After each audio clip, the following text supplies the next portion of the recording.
Alrighty, welcome back YouTube to another Genshin Impact video. I know it's been a while since we last did the previous Genshin Impact video, but here we are, finally completing this, or albeit in version 4.5 and whatnot. But yeah, this is a version 4.2 quest that we're going to be doing today. This will be questioning Melusine and answering machine. We're going to be doing this quest. I know this was released in version 4.2, but I have not had the if you guys have seen my YouTube, if you guys saw my YouTube, I basically talked about it for a little bit, but I have been going on a break, on a tiny break for Genshin, especially given during my break I didn't really manage to touch Genshin at all, and so yeah. Today we're back. We're going to be starting on this world quest that I have not done since version 4.2. And yeah, we don't have the introduction to this quest because I sort of had to skip through it to get to Euphrasia over here with the reputation quest. And yeah, I unfortunately do not remember what happened. So let's have a look, see what this all says, shall we? So, vagrants and scamps look for clues at the scene. The steambird seems to have had a crime unfold on their own doorstep. Alright. So, it looks like we gotta look for clues at the scene of the crime, which seems to be here with a lot of footprints on the ground. Very dirty footprints. And yeah. Yeah, so this is going to be just us completing this quest line over here. In the next few videos you guys will see me actually complete the Chenyu Vale world quest, and of course we can't miss out on the current alchemy commission. I don't know what it's called. Alchemical Ascension quest line. Yeah, you guys can see 3 days 0 hours. That's obviously pretty bad. We're obviously, you know, quite far behind on schedule and quite far behind on story wise as well. But yeah, we still be running through it though, so all's good. So yeah, without further ado, we're just gonna look for some clues and let's see what we turn up with. Ah, this bottle stinks and it smells fishy too. Information retrieved. This item is related to some... Okay, let's record this in our investigation notes first. Right, we have... Oh, okay. Dirty empty wine bottle.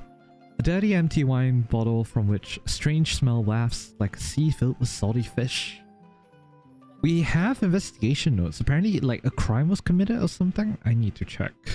Where is it? Is it this? No.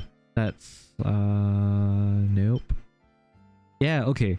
So this is the quest that was... So this was what we got at the start of the quest. So Sir Arthur is missing, and these investigation notes shared by Talochard contain information on the missing Sir Arthur. Okay. Right. So, okay, so... Dirty empty wine bottle, and we have residents' testimonies, which I haven't seen yet. So let's see. Testimony from a resident near the steambird. If you're asking about anyone suspicious, I did often see a homeless drunk hanging around near the entrance of the paper's office. Especially lately, he seems to be sleeping there every night. Testimony 2. Okay, so there's another testimony from a resident near the steambird. A drunken vagrant? Oh, I know him. That's Rosha. I've seen him near the docks. He's always begging for a drink from the vendors there. Honestly, he wasn't like this before. And testimony 3. Testimony from a resident near the steambird. If you're asking about anyone suspicious, I did always see a little kid going to the newspaper, but he never went inside. He just mosey around near Sir Arthur. Maybe he just likes toys like that. Alright. So let's see. Simple button. A commonly found button that shows no signs of having its thread. Okay. It's a button. Okay. We're gonna record the button down. Good to know. Simple button. A commonly found button that shows signs of having its thread snapped. Okay. Might have been a struggle. Oh, we really are exploring this place. What is this? Unsealed letter. Letter that seems to have already been opened. Okay. We're gonna record it down in our investigation notes. An envelope pertaining no particularly special information. If there is any information here, then it is that the letter within it is already gone. Investigate this. What is this? Notch on the pedestal. An empty pedestal. If you look closely, you can see a notch left by a sharp implement. What's this? Based on the shape and depth, the mark here was made by a small, knife-like sharp object. So where's the knife now? Let's record this in our investigation notes first. Okay, interesting. Notch on the pedestal. A notch left behind by a sharp weapon as though cut by a short knife or dagger. Alright. Is there anything else that's new around here? It seems like we're working with a couple of Gardamex from yeah, it seems like we're working with a couple of Gardamex for this quest. Okay. Is there anything about the footprints here, or am I just tripping? Alright. Another one here. Oh, it's a trail of footprints. A tangle of footprints with no consistent depth or pattern. Ah, look at all these footprints. Looks like quite a few people came by. Oh yeah, Curve and the Melusine. Okay. You know what? That makes a lot of sense. Questioning Melusine and answering machine. Fair enough.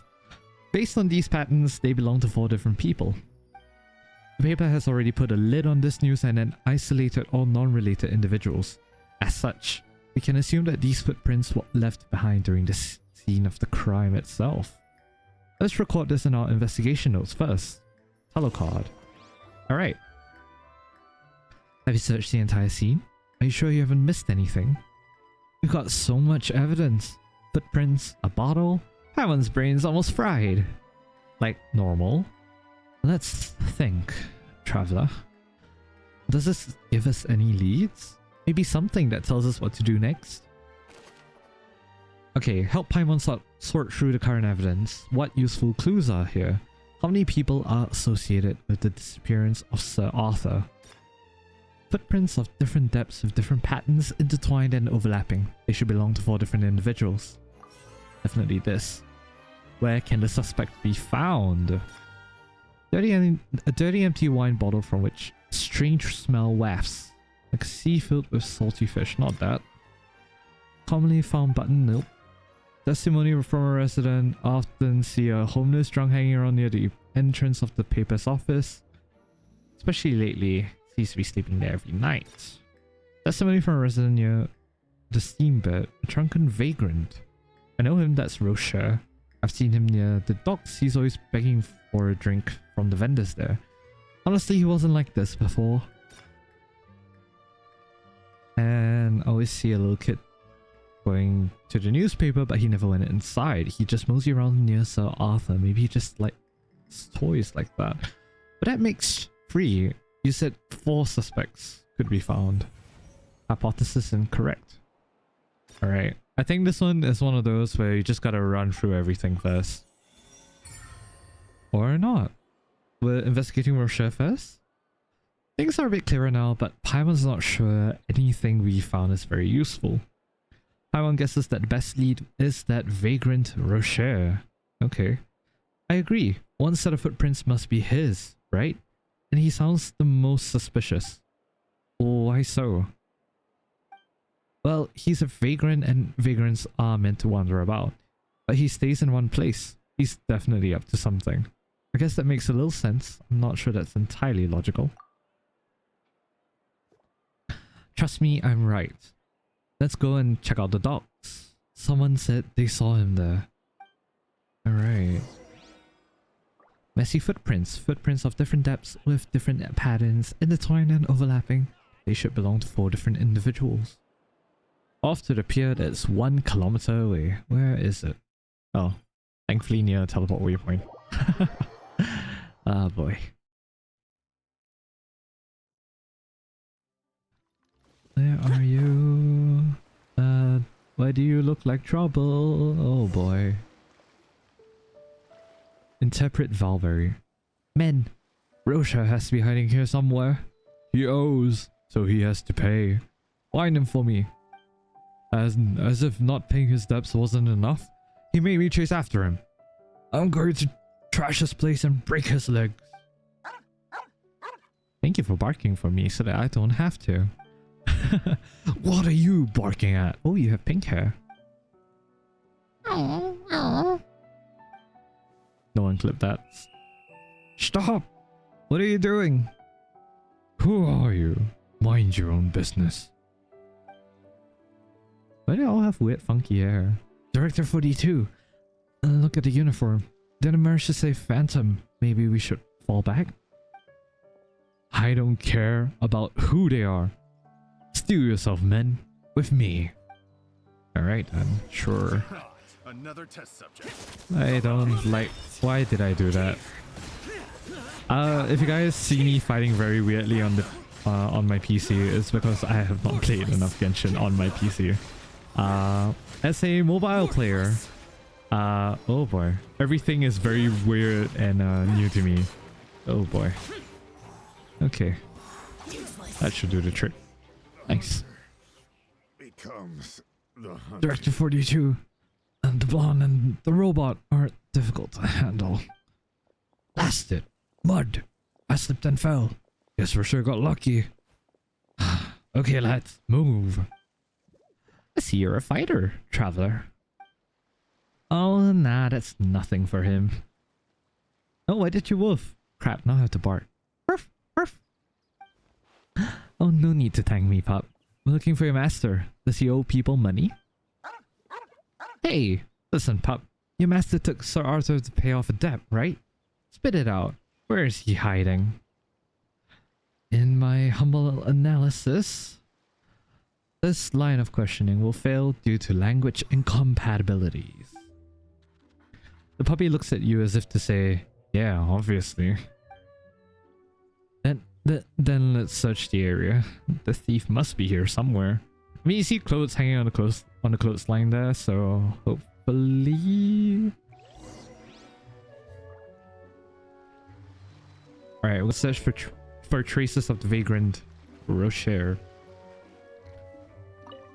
Pile of dirty empty wine bottles. Pile of dirty empty wine bottles from which a strange smell wafts, like a sea filled with salty fish. Yep, we found one of those bottles by the steambird. Read, puppy. Bark for me, boy. No, don't make me bark. I'm not gonna bark for you. Alright, Talochard. Aren't these a girl's clothes? Maybe. Curve. Information retrieved. The woman in the photo is... Oh, we don't know who it is. Okay. Old photo. A picture of a loving couple. Maybe... spouse? Yeah. Is this Rocher and his wife? I would think so too. Alright. Am I supposed to be inspecting something? I don't see much. Maybe it's just me. What is here? Do I have to break it? Oh, there you go. Oh, there was someone hiding inside the chest. That was not a chest. That was more like a box. Don't hit me. So you're Rocher? I don't have any more. Not a single coin. That's okay. We chased the debt collectors off. Oh, wonderful. What a charming young Melusine you are. You are right. I am Rocher. And when I make it big, I won't forget to reward you generously. Dream on, you thief. We're with the Melusine Phantom, and we're here to arrest you. You stole Sir Arthur last night, didn't you? Confess. Who did you sell it to? Me? Stole Arthur? By the Hydro Archon, as if a person of my standing would do such a thing. And I've been hiding in this chest since yesterday evening. Oh, really? Curve, what's the verdict? Biodata anomaly identified. Mr. Rocher, you are lying. Me? Lying? Nonsense. Calumny. I have no idea how to pronounce that. Slander. Where's the evidence? The bottle by the steambird. We found a bottle by the steambird, just like these ones. You left it here, right? Even if the bottle is the same, that doesn't mean I left it there. Why? A place the size of Fontaine must be full of drunkards like me. Result replicated. Biodata anomaly identified. Mr. Rocher, you are lying. Hey, What is with this metal bucket? If I'm going to have my honesty and nobility smeared, I want an actual person to do it. That's shouting. Listen here, thief. We're going to turn this place upside down and shake it to see if any evidence falls out. So no crying when we find something. Look then, look. Without real evidence, all you can do is insult me. Alright. Find a way to break Rocher's argument. Information retrieved, the canine's sense of smell. Interesting. Dr. Rocher? Without real evidence, all you can do is insult me. Talochard? That dog. So they really are just telling us to go to the dog. Alright. Sorry. The puppy looks at you as if waiting for something. Select the most reasonable evidence.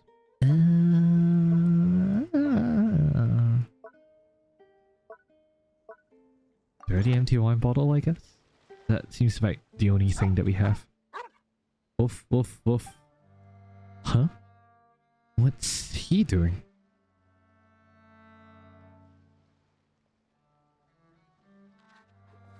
I know.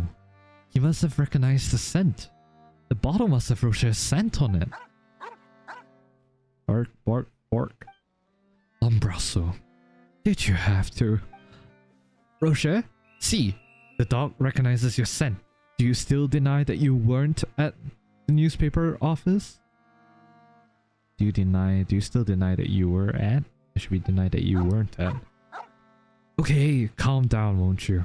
Lombroso, you traitor.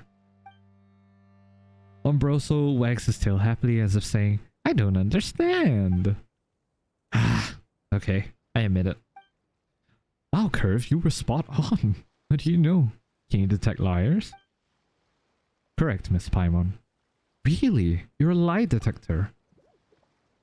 Hey, didn't we talk about prying into other people's private lives?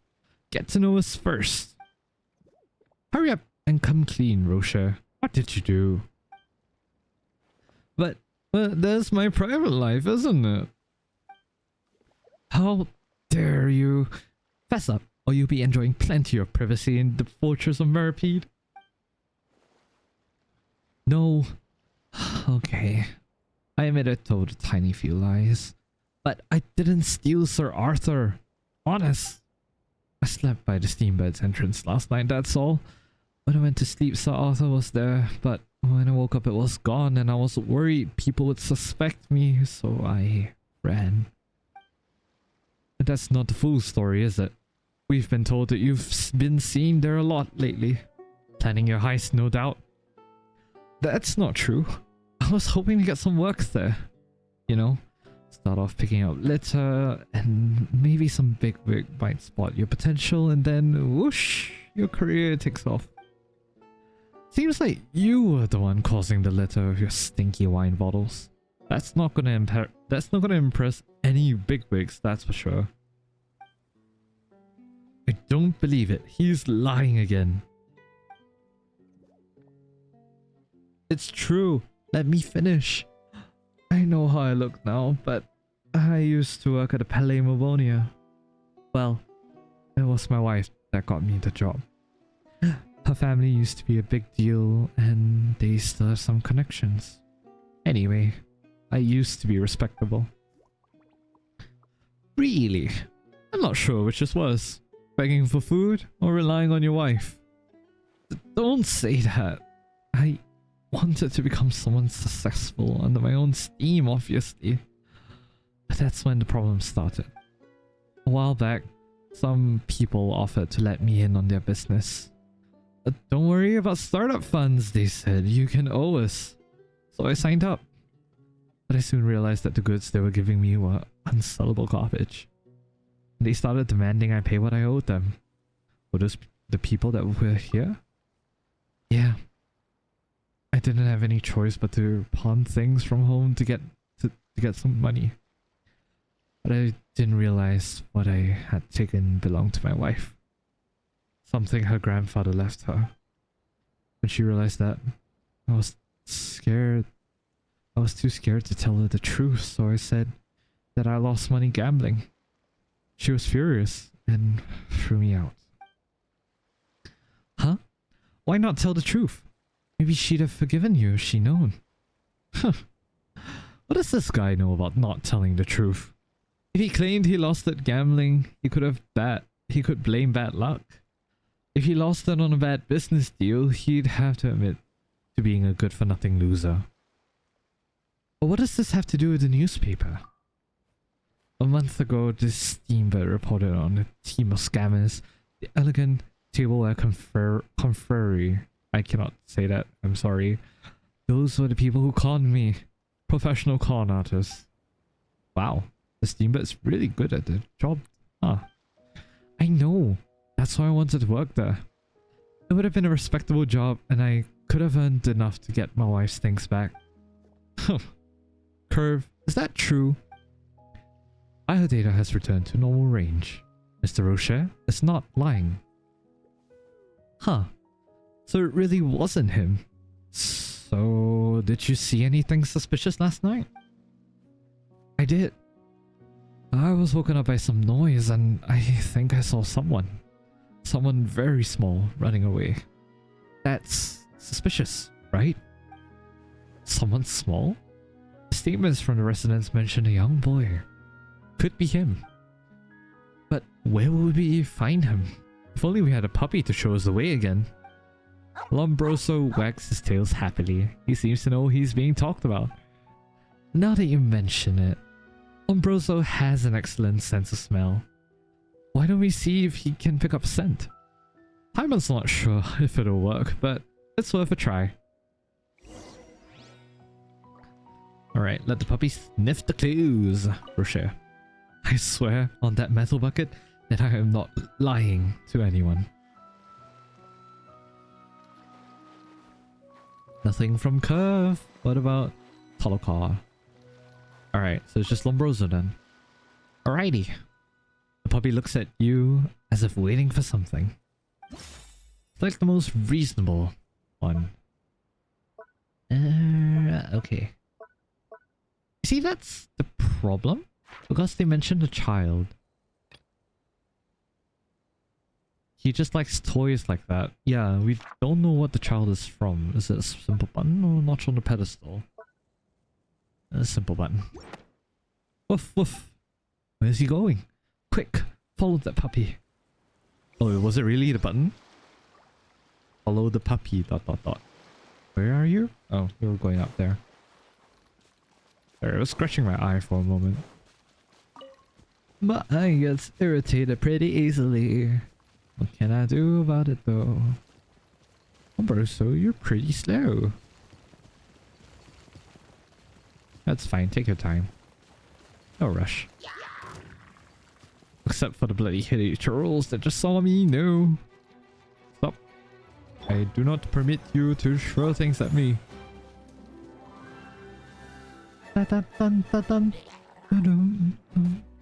Oh my god, I got hit? Bruh. The puppy has stopped. Could the owner of the button live nearby? Look, there's someone at that home in that house over there. Let's go ask.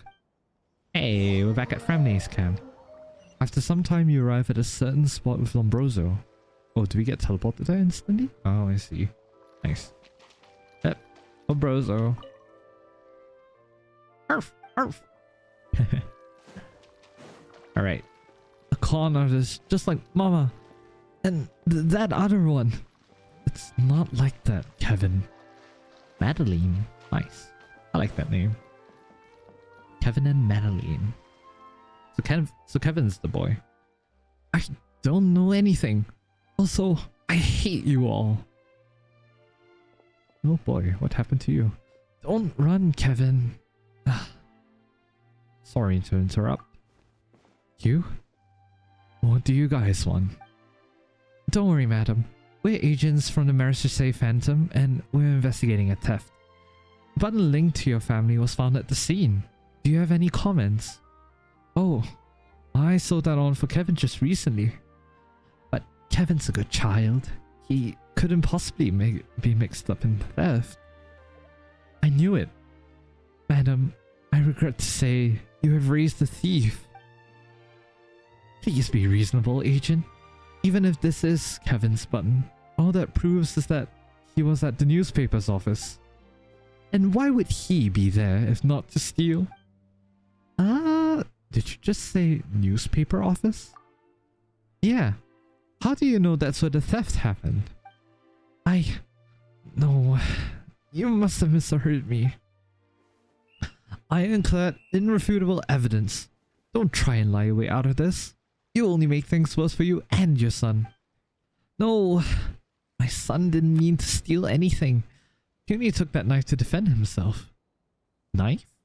I thought we were looking for a mechanical steamboat. You mean Sir Arthur? But Kevin only had a knife when he came home. Oh.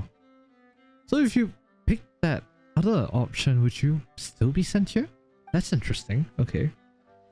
Madam Melusine, why did your son go to the newspaper? What did he do there? Tell us everything. My Kevin just adores that steamboat outside the newspaper office.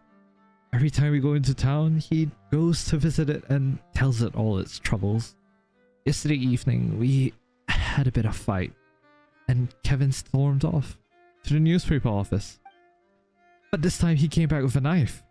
He said he found it on... He said he found it stuck in the steamboat's pedestal. So that explains the notch. But why did he take the knife? He said he noticed that Sir Arthur was missing and wanted to find it. But then some drunken man staggered towards him. He got scared and picked up the knife. Could we see the knife? I told him to get rid of it. I was worried it would cause trouble. That knife could be a clue. We need to ask Kevin where it is. I wish you could, but he ran off running again. We're arguing a lot at the moment about his father. You see, his father... Oh, whoops, I skipped that by accident. Finger off the mouse. Finger off the mouse. Gotta learn that. Gotta learn that better. My bad. He's having a bit of a early rebellious phase. He's furious with his father for not being here. A problem child, huh? Not easy to deal with. Still, we need to find him and ask about that knife. Alright, Madeline. Whoops, what did I click? The wrong button, as always. There's no way Kevin would ever steal anything. Talk to Kevin to inquire about the blade. So you ran this way, huh?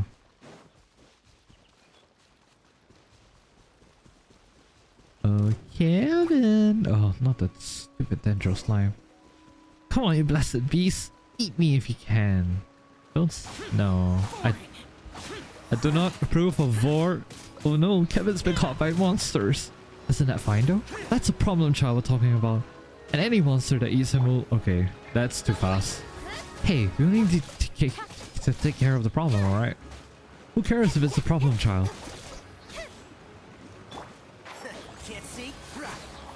Alright, that should do the trick. Who are you? Why are you making such an unholy racket? You might want to try saying thanks. We just saved you. Thanks? Haha. What's up? Why the angry face? You gonna hit me? Kid, a thumping would do you good, but we're professionals. Marsha say phantom agents. We don't beat people in public. I see, so you beat people in private. But we do need to ask you some questions. If you keep anything from us, we'll have to take you in. And then, well, we won't be in public, will we? They're gonna beat a child? Come on. You do better. Take me in? Sure, go ahead. And take him in too. Him? Who is that? Blonde. That's his name. You should arrest him too. Is that your father? Is he our criminal then? I wish he wasn't. I haven't even seen him for a year. Ah, no wonder Madame Madeline said this guy used to complain to Sir Arthur. Paimon guesses that's the root of the problem. Complain? That's a laugh. I was working out how to set up his speech patterns. You haven't realized, I guess, that everything it says is programmed in advance. As soon as I figure out how to do that, I'm going to program him to say, Blonde is a big fat weasel all day, every day. So that's why you're hanging out next to Sir Arthur. Wow, you really are a problem child. But Sir Arthur disappeared last night, so I won't be able to finish my research, so I don't know who took him. You don't think I took Sir Arthur, do you? Sure, I'm a problem child, but stealing a mechanical steamboat isn't one of those problems. In my humble analysis, Mr. Kevin, you came into contact with a knife? Wait, this robot can speak? How does it do that? Is it the same as Sir Arthur? Shows how much you know. Curve is much more sophisticated than Sir Arthur. For a start, he doesn't need to be told what to say. Then, wow. You're awesome, Curve. Hey, could you say something for me? Say Blonde is a big fat weasel. I know you can do it. First, you must prove that said statement is true. Prove it? What the? So, that means you can't do it? You suck. Even Sir Arthur could say that. Do not confuse Curve with others. He's no liar. Well, I was going to tell you about the knife if he said it, but he didn't, so the deal's off. Listen, Brat, I don't think you understand. If we find Sir Arthur, you can carry on with your plan to slander your father, right? We're on the same side here. Oh. Well, that makes sense, so... Okay, I'll tell you. I threw the knife into the sea. I'll mark the spot on your map. Now, hurry up and find Sir Arthur. That's more like it, kid. If there's anything else you should tell us, the more we know, the faster we can find Sir Arthur. Let me think. I went to the steamboat, but Sir Arthur wasn't there. Instead, there was that knife. Then a drunk man came at me, so I panicked and grabbed the knife to frighten him off. That's it. So that's what happened. Curve, did you spot any problems? In my humble analysis, Mr. Kevin is not lying. But I did notice anomalies with Madame Madeleine's pupil dilation and breathing earlier. Was she lying? I am unable to confirm that. There was, however, a data fluctuation when she told us that his father is a mechanical engineer posted outside the city. I can explain that. She was lying. Pop doesn't know anything. Pop doesn't know a spring from a spanner. As if he could be an engineer. My mother's a very experienced liar. She practices on me every day, you see, so you wouldn't be able to tell. A little while ago, she brought a puppy home and said it was a present from my father. But I snuck a look at her letters, and it was from some other man. Well, maybe that man is your new father, right? So congrats, kid. Holy crap, this Melusine. I hope your new father does a better job than the old drunken leech. Ha. I might not like what you say, but at least you're being straight with me. Wish my mom could do that. Kevin, don't dwell on that. Your mother's just trying to protect you. That's not how it works. She's worried you won't be able to cope if you have to deal with too much all at once. I don't want to know. It's knowing things that causes all my problems. That is true. No, it's the exact opposite. Your problems come from knowing not enough. Not knowing enough? For example, you still don't know that humans lie constantly. Your mother, your father, even you. That's the answer to your problem, kid. And when you realize that, you'll stop having such high expectations. Then, you'll be a kid with answers, not problems. Answers? I'm feeling kind of attacked. Oh, do you disagree? Unless you've never even told even a single lie? Forget it. I don't need to know the answer. I rather like you right now, so let's not spoil this beautiful moment. The important thing is to find the knife. We've got to go, kid. Think about what I said, and you'll find the answers you need. Don't listen to her, Kevin. Listen to Paimon. Go home and have a good talk with your mom. If she lied to you, it's because she has a good reason. I know, but maybe I should go home. Oh boy. Go to where Kevin threw away the blade.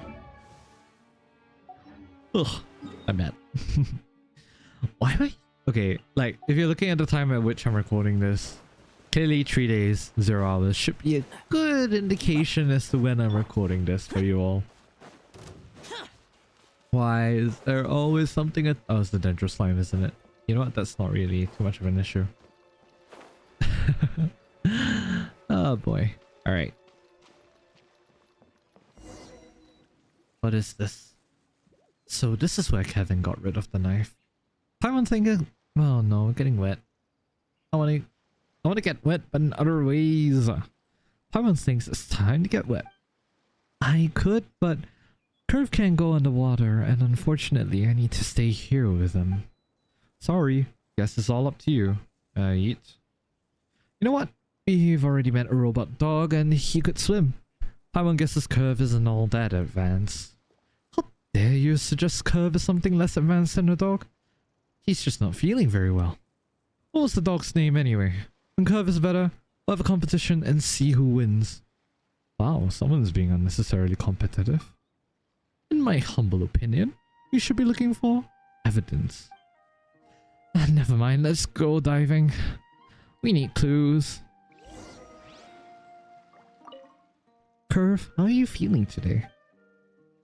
Modern mode temperature, below warning line. Poor functionality, 20%. Huh. Not much lower than yesterday. Keep it up, Curve. Alright then. Under the water we shall go. Oof. Bubbly bubbly. The ocean currents are here. Whoops, I was not looking. I was just checking the bitrate. Go underwater to search for the blade. Hey. The weapon must have been carried here. Let's have a look around. Ba ba bam ba ba. I'm gonna go here to— no. Eat. Oh, there's chests here. It's actually here. Could this crap have brought the blade over here? A water-stained table knife. It seems to be a piece of high-quality silverware, but for some reason it shows signs of rusting. Interesting. I like me some good, I like me a good chest. Given that I've roughly cleared out, I would say, around 99% of the chest. If you guys didn't know, look at all this exploration percentage. Fontaine, my favorite. I will definitely up the Chenyu Vale exploration when I do get the time to do that. And maybe then I'll focus on Liyue, because what is this? Look at all this. Ugh. It's not that I can't— okay, you know what? It is true, I can't be bothered. Because if you don't have like a tree of dreams or something that I gotta level up just from collecting stuff, you know, I definitely won't feel the need to do it. Like, okay, realistically speaking, like, have a look at this. I have 237 hydro sigils, right? I have 237 of these, and that's nearly enough to level up my Fontaine of Melusine by 8 levels. Mind you, I've already capped it, so I'm just waiting for new areas. So yeah. Bubble to the surface. Talochard Curve, hello. We're back. Talochard Curve, we've got the knife. Here, take a look. Huh. This could match up with the notch on the pedestal, but it's just an ordinary table knife. Why would any criminal carry one like that? Maybe they had at a restaurant and stole a knife there? Then dropped it at the scene of crime? I give your detective skills 1 point out of 1,000. Relevant information retrieved. A month ago, the Steambird exposed the case of fraud involving the Elegant Tableware Confrérie. The Elegant Table Confrérie? Oh, I remember that. A knife like this was part of the evidence gathered. Ha! It must be responsible. There you go again with the must be responsible. Really? We can head back to the office and confirm it. We've got enough time left today. Eh? But I thought you two weren't really investigators. Can you really check up on other cases? Okay, I guess we're all kind of friends now, so I'll tell you.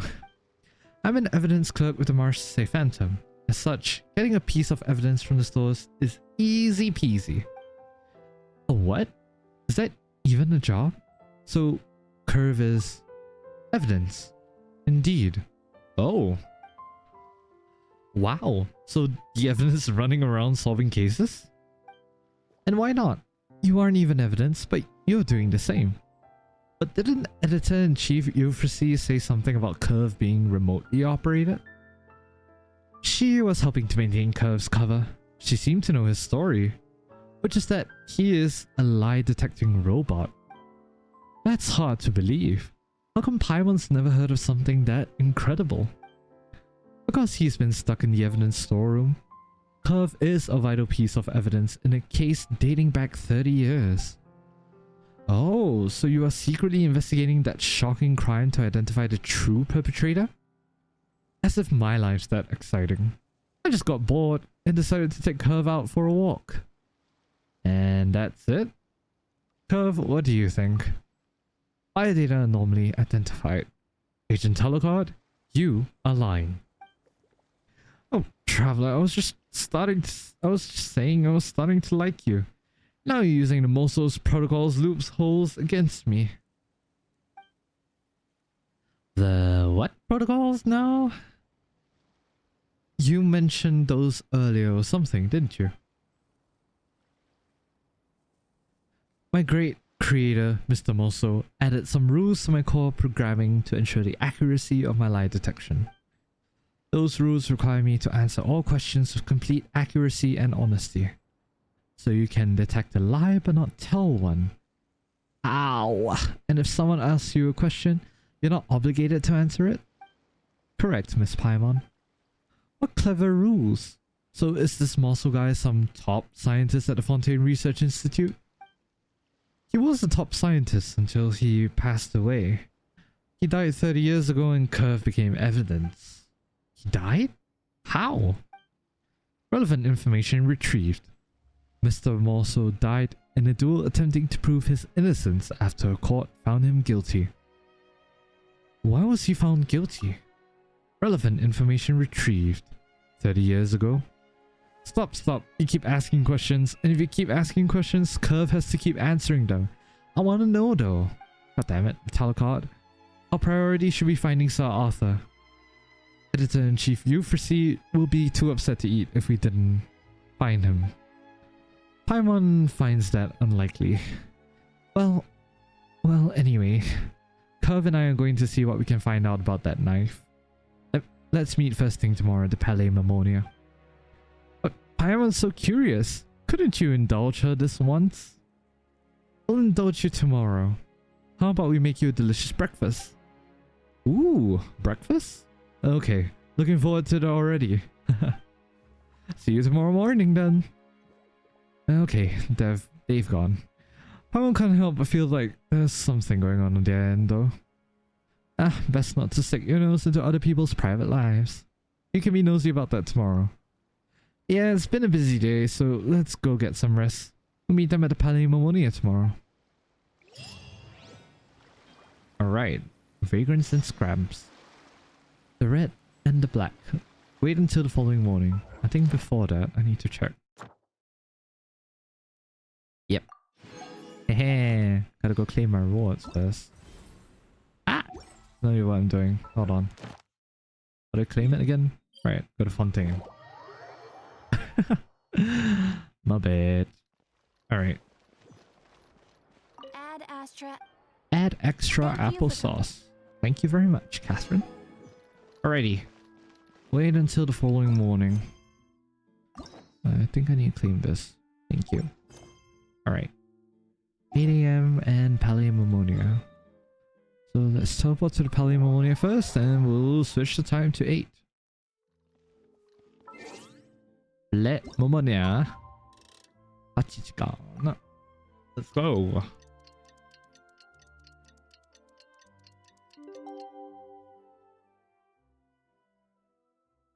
Alrighty.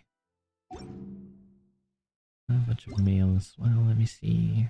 Oh. Yeah, I need to do that event real quickly. Alright. Go to the Palimornia to meet with Talochard. Enter the Palimornia.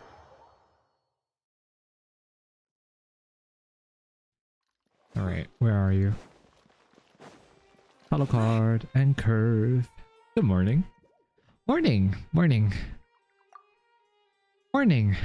Hey, Talochard. How come there's no desk in here? There just isn't. We don't need desks for our work anyway.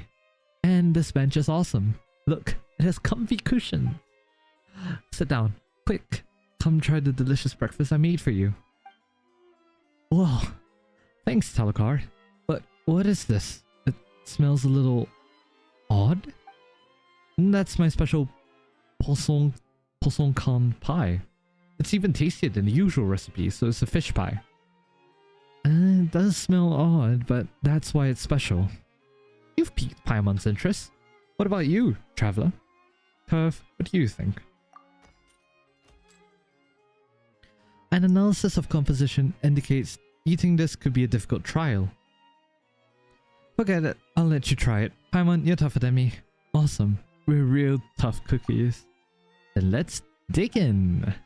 You and Paimon wolf down a half portion of the odd-smelling pie. Half an hour later, you both come back from outside, clutching your bellies. Just where did you disappear to? If you're still hungry, there's more. I made lots. Thanks, Talochard. No need though. Paimon just went back for a quick rest. There's still some pie left. Traveler? Why don't we box it up for later? Your expressions. Wasn't it tasty? I thought I did a good job. Perhaps you're tough enough. Paimon knows why they call it poisson con pie now. A poisson in Paimon's guts, chanting, "We want to swim back out." Huh? Oh. That sounds absolutely awful. I'm so sorry. Oh, don't worry about it. Paimon's better already. Anyway, the problem is Paimon's preferences, not your cooking. Back to business. Did you get any info about the knife? Oh right, Paimon forgot we're supposed to be working now. Okay, so about that. We did find something that might be useful. This is a knife from the Elegant Tableware Confrérie. The people who said Rocher owes them money? I'm not sure to pronounce it Rocher. Like, as in Ferrero Rocher? I'm confused. Yeah, they masquerade as a legitimate business, claiming their tableware is favored by Fontaine's upper classes and can be sold for hefty sums. People like Rocher often fall for it. They pay a fee to join and get a pile of lousy silverware in return. Then they try to sell it for enough to make back their initial investment and then some. But the tableware itself is unsellable junk, so the victims have no choice but to find other fools to pass the baton to. I hear they call it expanding the downline network. Sounds pretty familiar. See, humans are creatures full of lies. But it seems like Rocher didn't expand his downline network. In terms of ethical human relations, Mr. Rocher's morals exceed the level of the average person. He didn't continue to bring in more victims. Oh, so maybe his wife isn't the worst judge of character. But his financial acumen is way below the average. In the end, his poor wife had to deal with the fallout and took the losses. Ah, that's true. But weren't they exposed by the paper? Can't you guys track down the money and help them recover their losses? Our colleagues got involved some time ago and made multiple arrests. But the ringleader is a crafty one and immediately claimed that the perpetrators of the scam were temporary employees. Most importantly, he kept all their accounts completely separate. As a result, recovering the losses has proven extremely difficult. Is there nothing you can do about it? We can push things forward to there. I got the location of their possible hideout, and I'll be investigating it later. Oh, You found their lair? Managed to say Phantom is more capable than you think. Considering the facts of this case, I now have reasons to believe that Sir Arthur was stolen by the elegant tableware confrérie. Although it does sound very likely, it's best if you don't act so certain of it. We'll know once we get there. Let's go. Alright. Water-stained dinner knife clue has been updated. Based on Agent Talochard's analysis, this item belongs to the elegant tableware confrérie, an association that was once exposed by the Steamboat as a gang of swindlers. Alright. To the base of the elegant tableware confrérie. Down we go.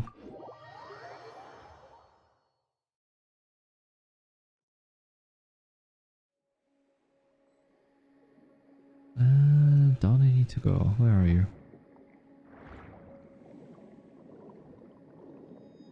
Down and down we go. Oh no, wait. Cannot. If not later, I will get copyright issues. Is it just like in the middle of nowhere? Oh, so the base is underwater. Yeah, we must go down. How troublesome. Isn't this like... Oh, that's where they're... Okay, that's interesting. Given Curve's condition, it would be best if he didn't get wet, but it seems like we have no choice this time round. That's the last time too. How's Curve? He's already 30, his core and other components are all starting to get old, so he's gotta maintain them, or else. 30 is kinda young, isn't it? 30 is not young. Yes it is. Alright, if you say so. You're here. Let's see. Sure are a lot of them in there. What should we do? Charge in? Beat them up? Make them confess? Don't be so violent, Paimon. You're already frightened and on edge. They might destroy the evidence if we give them another scare. That's true. Then let's sneak in, find the evidence, and then beat them up. Do we have to beat them up? I don't like sneaking around. Neither does Paimon, so is it possible to distract them? There must be something here that we can use. Curve, hide and wait here for us. You're too big to not get spotted. Just come over once we're done. As you wish. Then let's hurry up and figure out how to lure them away. Covertly find a way to distract the crowd. Alright, we'll talk to Curve. Self-diagnostic in progress. Moisture has seeped into the motherboard. Motherboard temperature below warning line. Core functionality 19%. Oh, it's decreasing by the day. That is bad. Oh, okay, I see. So we gotta blow them up.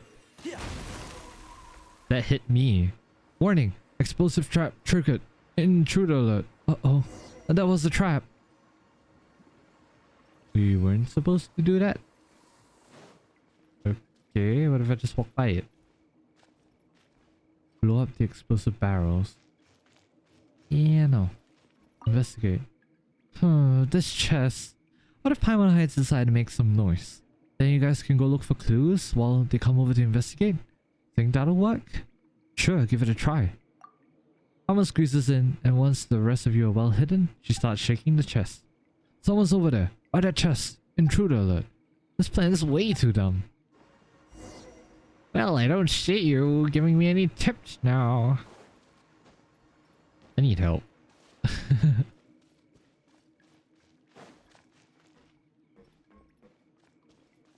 there anything else around here? I don't know, like a flower or something? High 22. Nope, that's just a flower. Oh, climb up the side of the boat. Okay. Interesting. Oh my god, why do you look like that? Ignore. What are you doing, mate? There you go. Good boy. Sneak. Investigate.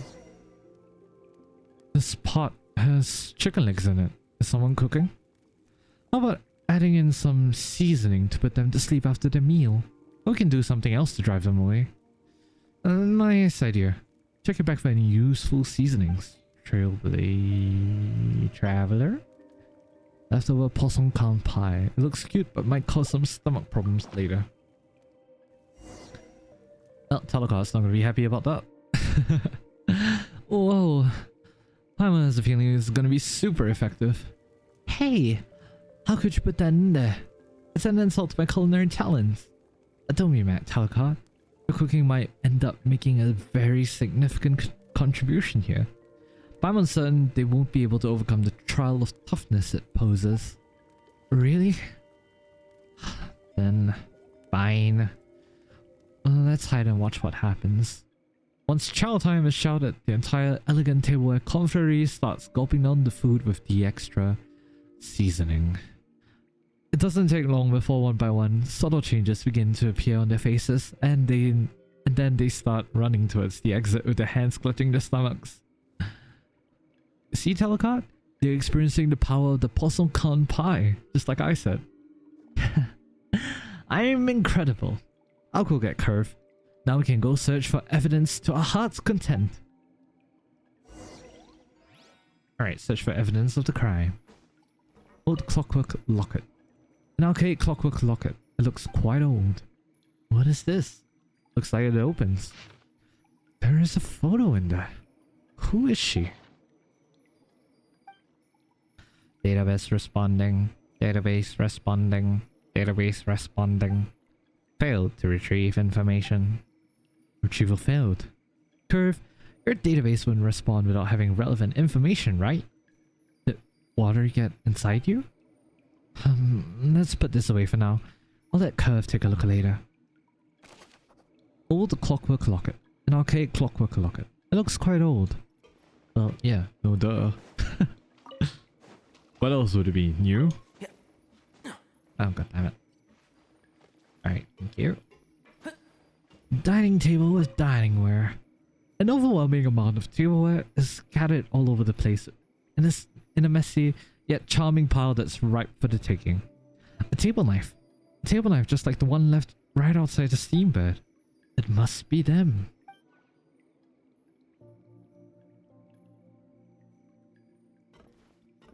Oh, that was it? Alright. Fowl. We can take the fowl, but I'm not sure that's a good option after being cooked in with everything. Doesn't seem like there's anything else here. Oh, there you go. Diary of a Valiant Struggle. After getting the boot from the Order of the Fruit, I was really dumped in the dumps. Luckily, I've joined a new group, so I'm feeling a little better. This new group's operations are a little different from the last ones. Anyway, let's go and trap it. Oh, it's you, Valberry. Crafty Buell Fruit, my brother. You're always in my thoughts. I can't believe the higher-ups sent Kyla Lily to hunt you down just for the formula to that stupid potion. I guess you're plumb out of luck now, huh? But don't worry. I made a ruckus in the Order of the Fruits in your defense. They may have kicked me out over it, but I've got no regrets. I only hope your soul can rest in peace. No one else knows this, but I've also put lots of Buell fruits in my new home to remember you by. Looks like only 4 of the 5 great operatives of the Order of the Fruit now remain. I finally received my first mission, to get money off some guy named Rocher. That old doc's got no shame, refusing to pay his debts like that. I went out there and socked him twice before he coughed up a pile of junk. The only thing in there that looked like it could be worth anything was this locket. It looked like a woman's. Surely not his wife's, right? Unbelievable. Who in their right mind would marry a guy like that? Seems like something has happened today. Directors 2 through 41 were all taken away. Supposedly, the steamboat blew the lid off our business and got the Marechaussee Phantom involved. Luckily, I'm new, so I'm safe now. But I don't get it. Aren't we just in the regular old cutlery business? Or whatever, it doesn't matter. To repay the boss's kindness, my first order of business is to pay that paper a little visit. I'd originally planned to tear them a new one, but the boss says that we should keep a low profile for now. I guess I'll start with that dumb bird at the door then. knife through that bird's head should send him the message loud and clear, right? Since the other directors were taken away, I'll go to the boss after the job's done to tell him what I've done. He'll be so happy. He might even give me a promotion. Let's go! Intrepid Valberry, away! Oh, it's you stole. You are the one that dealt with it. Who cooked this Who cooked today? Kill. Find him and kill him. Boss. Boss. I'll immediately. I'll go find the cook. This agency right here is today's chef. So who's gonna kill me? Marches a phantom. Agents. How did you get in here? I don't think you got time to worry about that right now. We've obtained evidence of your crimes. Evidence? What? Officer, all of them were temporary workers. Didn't you arrest them already? We're working on another case right now. All of you are suspects in a plot to get revenge against the Steamboat by stealing Sir Arthur. The paper? Impossible. I never held any grudges towards them. In fact, I even want to thank them for pointing out the flaws in our business model. Huh? You're good with words, but what good will you do once we show you this? That's probably the journal. A record of the life's experiences of a striver. Knife those stupid birds straight through. This should be a good enough warning for them, right? Oh, that was the new one. And the water-stained dinner knife. We'll select the diary. See? Director 42 admitted it in the diary. Busted! You fool! Didn't I tell you to keep a low profile for now? But, boss, are we supposed to just lie down and take it when they're bullying us like this? The Mercy Phantom. Officer, with all due respect, this fool is just a temporary employee. He hasn't even passed his probation period.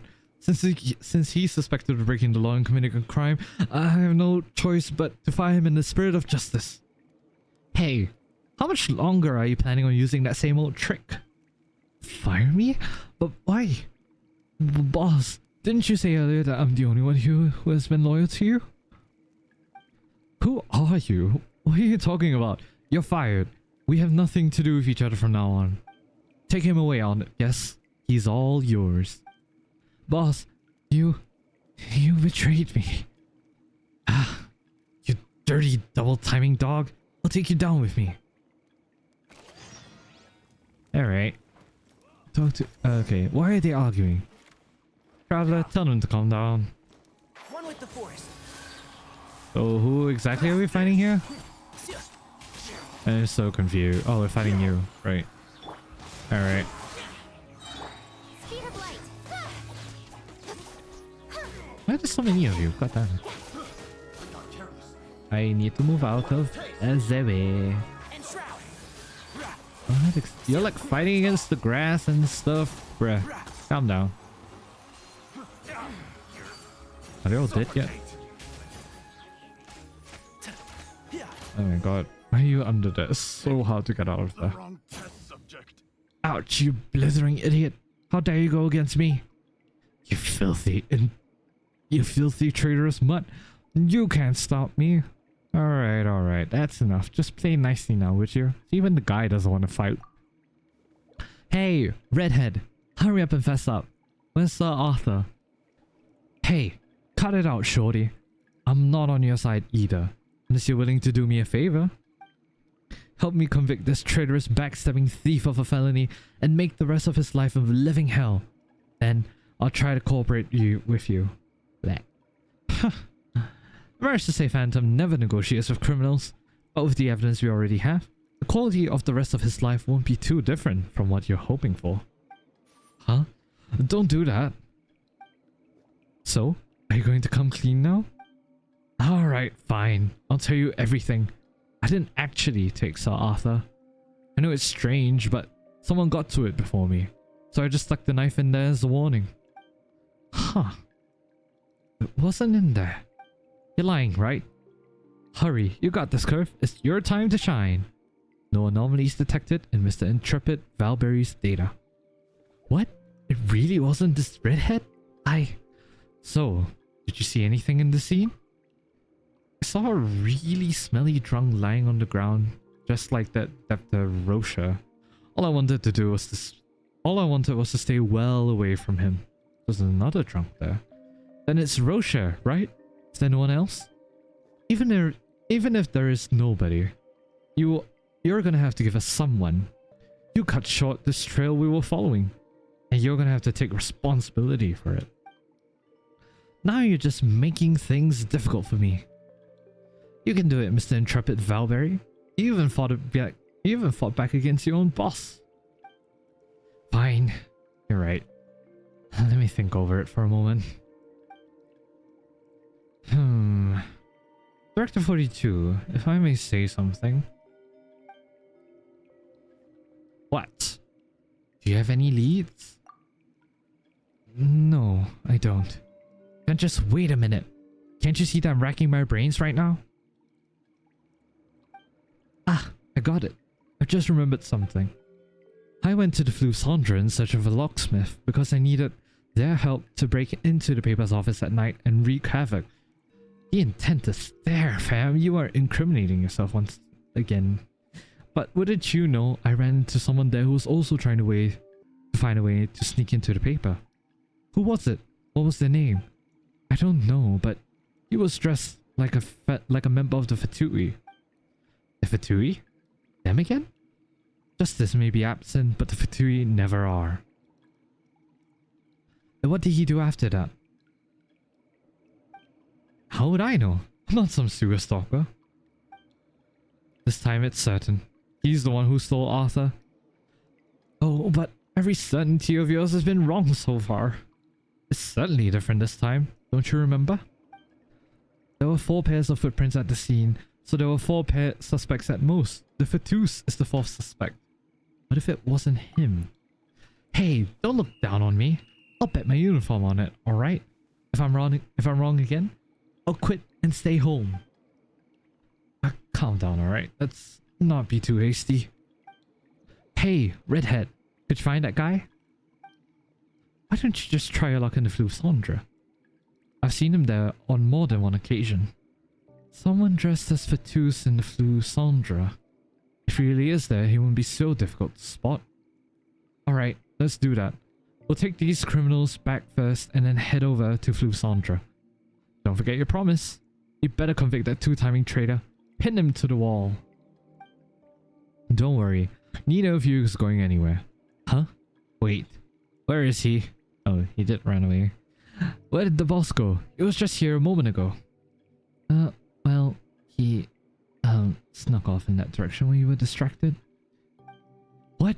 Why didn't you say anything sooner? Well, I wanted to, but you kinda stopped me, didn't you? That sneaky, conniving... Darn it! He knew his life would be a living hell, so he fled? Hey, how about you let me go and get him for you? Let you go? What do you think, Curve?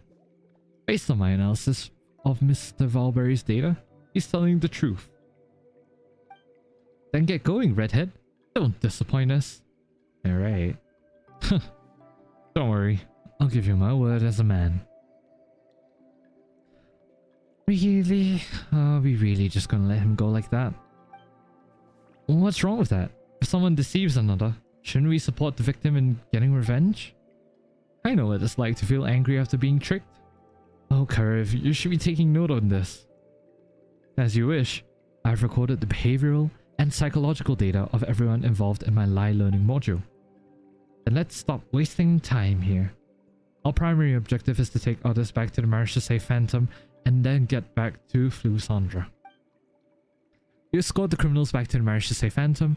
Without a moment's rest, you immediately rush to Flusandra and the haunting grounds of the other suspect. Well, I suppose we're going there then. Flusandra. Go to the Flusandra.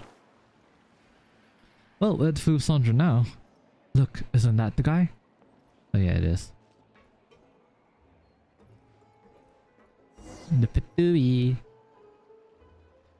You're here. Huh? So, did you bring the goods? Who are you? What are you talking about? What goods? What's the story, chum? An underdog story? Anyone know how to answer? Huh? That's not the code. Who are you? Shoot, I gotta get out of here. Huh? Were we exchanging passphrases just now?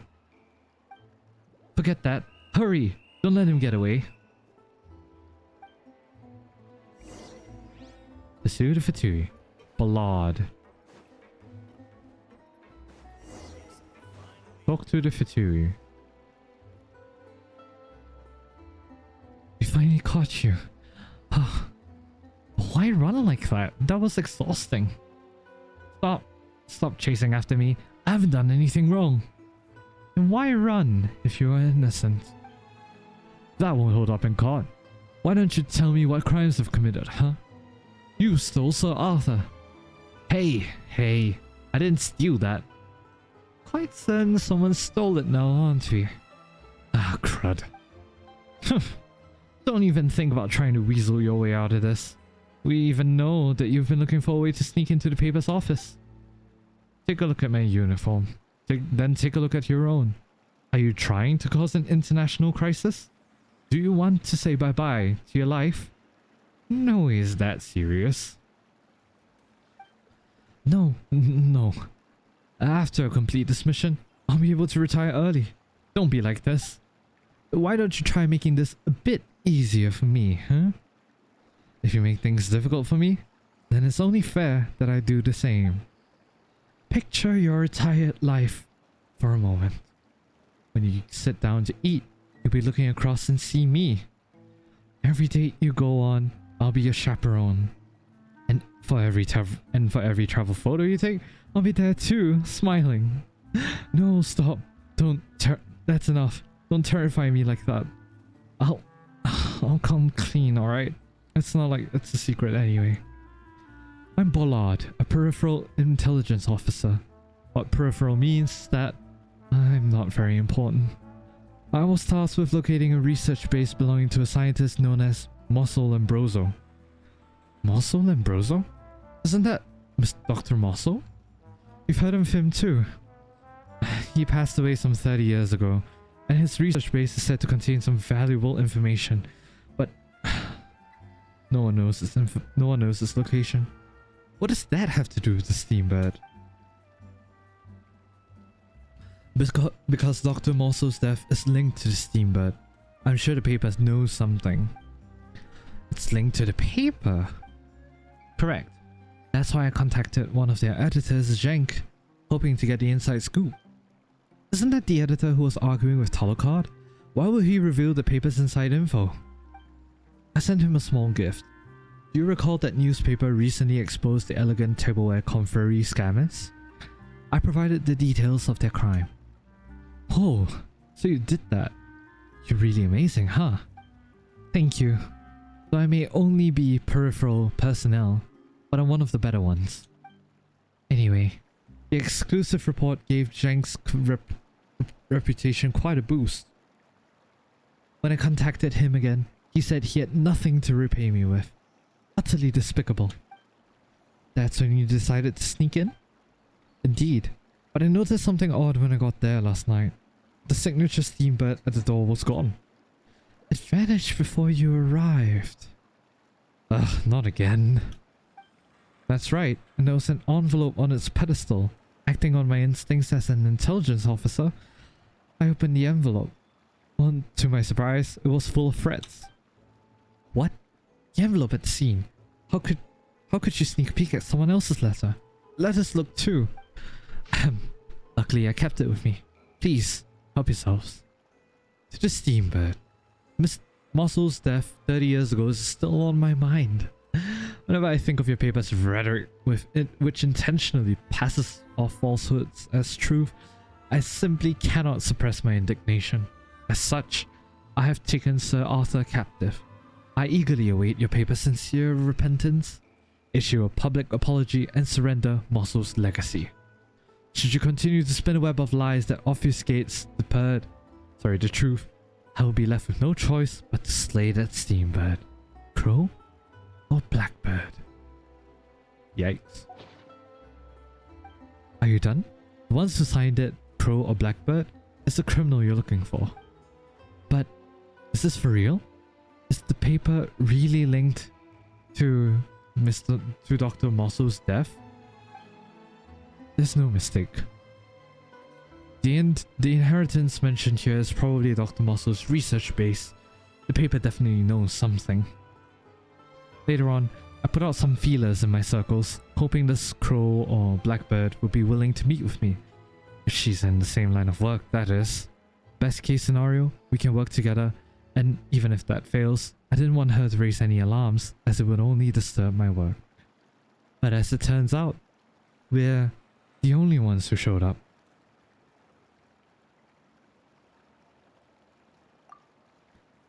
Talochard, it seems like you made a mistake again. Huh? Talochard, what's wrong? You look okay though. Curve, tell me now. Tell me this guy's lying. Biological indicators detected to be normal. Dr. Ballard is telling the truth. Darn it, you peripheral. Why aren't you the culprit? You've lost me my uniform. We weren't going to. Yeah, we weren't serious. Calm down, Talochard. We weren't serious. Don't pay it any mind. But I mind. I was serious. I care about whether I'm useful. I said I would figure out from among the 4 suspects, yet none of them was the culprit. I guess I'm just completely useless. No, you're not. Editor-in-Chief Euphrasia was right to ask for your help. I should just take off this uniform and leave. Relevant information detected. Agent Talochard, you can be useful. You can write for the Steamboat's fantasy column. Just like Editor Jenks suggested. Oh god, music as well, and this time. Absolutely funny. That's not comforting in the least. Wouldn't it be better to just name Mr. Ballard the criminal? At least that might make Talochard feel better.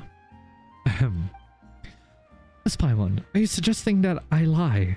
Can lies be a source of comfort? That doesn't count as a lie. Paimon means that when you're comforting someone, sincerity is what counts.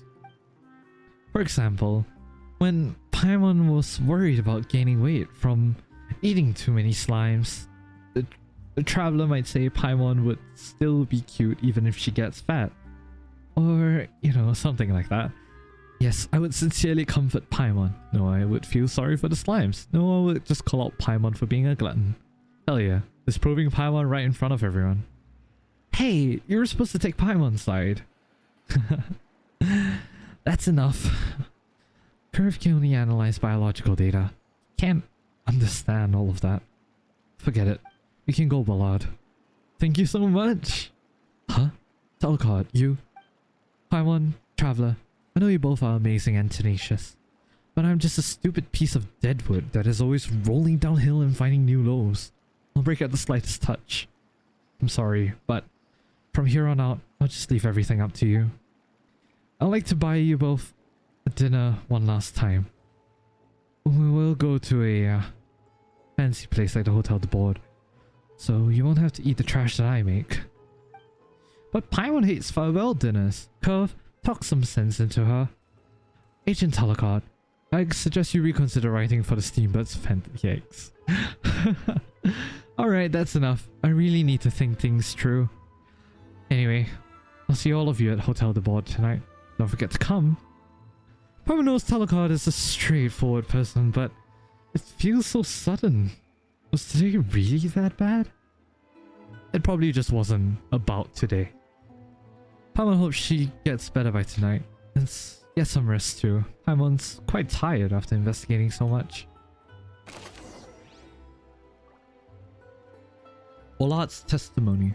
According to Ballard, he had been to the scene of the crime before, but when he arrived, Sir Arthur was already missing. At the time, he noticed a letter at the scene. His intelligence operative's instincts kicked in, leading him to read the letter. Open it, read it, and then take it with him. Confirmed footprints. The footprints of Rocher, Kevin, Intrepid, Valbury, and Ballard have been confirmed.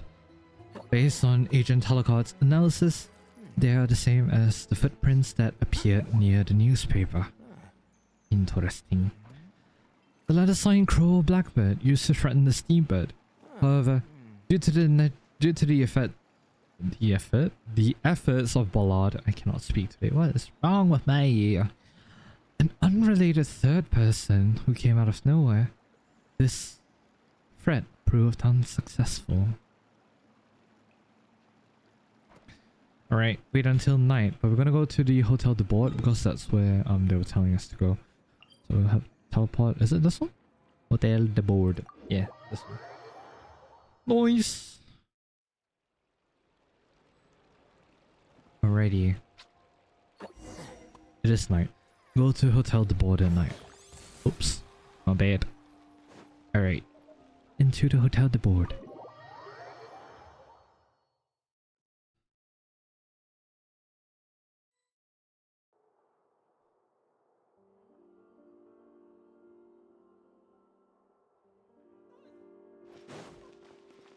Oh, upstairs. Okay, I don't think I've been upstairs in the Hotel de Bord before. Actually, no, we have for the Chever's event. Oh, you're in more casual clothing. Paimon, traveler, good evening. Yeah, you are in more regular clothing. Not what I expected to see. Talochard, your clothes. You haven't resigned already, have you? Not just yet. I just took the uniform off because it makes me feel much lighter. So, do I look good in these? Not bad at all. You look much better. Even your voice sounds gentler. This must be the right life for me, since I can't do anything well. It's best not to do anything at all. Stop thinking like that. It just so happened to be a really tricky case. It isn't just this case. Have you heard of Fontaine's Aquabus? And that's how we got to Fontaine. Then you must have taken the Clementine line, right? Eval is the tour guide there, and Elphane is the charge of the Navia line. Yep, well aware. Actually, I used to be a tour guide too. I was the guide on the third line, the Callus line. Ooh, sorry about that. It used to travel to the Fontaine Research Institute, but service was suspended due to the incident. Yeah, fair enough. Whoa, you used to be a tour guide? That's awesome. It's not awesome at all. Tour guides aren't exactly the elite. Being assigned as a tour guide is what happens when you're bad at being an agent.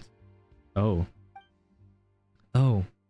So you returned to the Mauritius Phantom because the line stopped operating? Not quite. I was laid off due to complaints from tourists. Some praised me in person, but wrote complaints as soon as they got off. They said my voice grates, like a crow. I couldn't accept it. Oh, I don't mean the complaints. I couldn't accept that they told me I was doing well to my face when they clearly had a problem with me. I'll let you in on a secret. Editor Zhank was the first to complain that I sounded like a crow. He's such a hypocrite. Yikes. No wonder you were arguing with him back then. Paimon sorta gets it now. Let's not dwell on any more annoying stuff like that. Now's the time to be focusing on some delicious food. Hotel de Bord was recommended by the official tourist guide. Though I may not like it, I think you might. Thanks, Talochard. But shouldn't we wait for Curve? He's not here yet. It's fine. He doesn't eat this kind of thing anyway. He just wants to record Hotel de Bord's data into his live learning module. You know what? Yeah, I can see him doing that. Slide learning module? Curve really is special. Yes, I'm very happy to have met him. However, his core is aging rapidly, so he will go into hibernation mode soon. His body parts can be replaced, but not his core. Hibernate? Are you trying to say he will die? He will stop moving forever. I'm really just completely useless, aren't I? Can't solve my cases as an agent, I get complaints as a tour guide, and let's not even talk about my attempts at making breakfast. Now I can't manage evidence properly? Did you sneak out to try to get Curve repaired? No one but Dr. Morso can repair Curve. I just wanted him to learn more about how humans lie and help him overcome the Morso protocols. overcome the muscle protocols? Why? That would be amazing. Curve could be a genuine human. I'm not sure if that's how it works, buddy. Feels like Paimon just heard something incredible. Dr. Muscle's true goal was to create a machine that would gradually become human by understanding lies and humanity. That's Curve's ultimate form. Legends say that a Fontainian named Alain Guillotine created an amazing thinking machine hundreds of years ago, and Dr. Morso seemed to want to surpass that. Oh, that actually makes a lot of sense now that I think about it. A thinking machine made by Alain Guillotine. Could that be Seymour? Wait, so this is connections to the Narcissus and Croyd's quests? Oh god. All of the Long World quests and Fontaine are linked with each other. Very interesting. Really builds up the world nicely. But also, holy crap, our brain is like gone. Alright. But can understanding lies make someone human?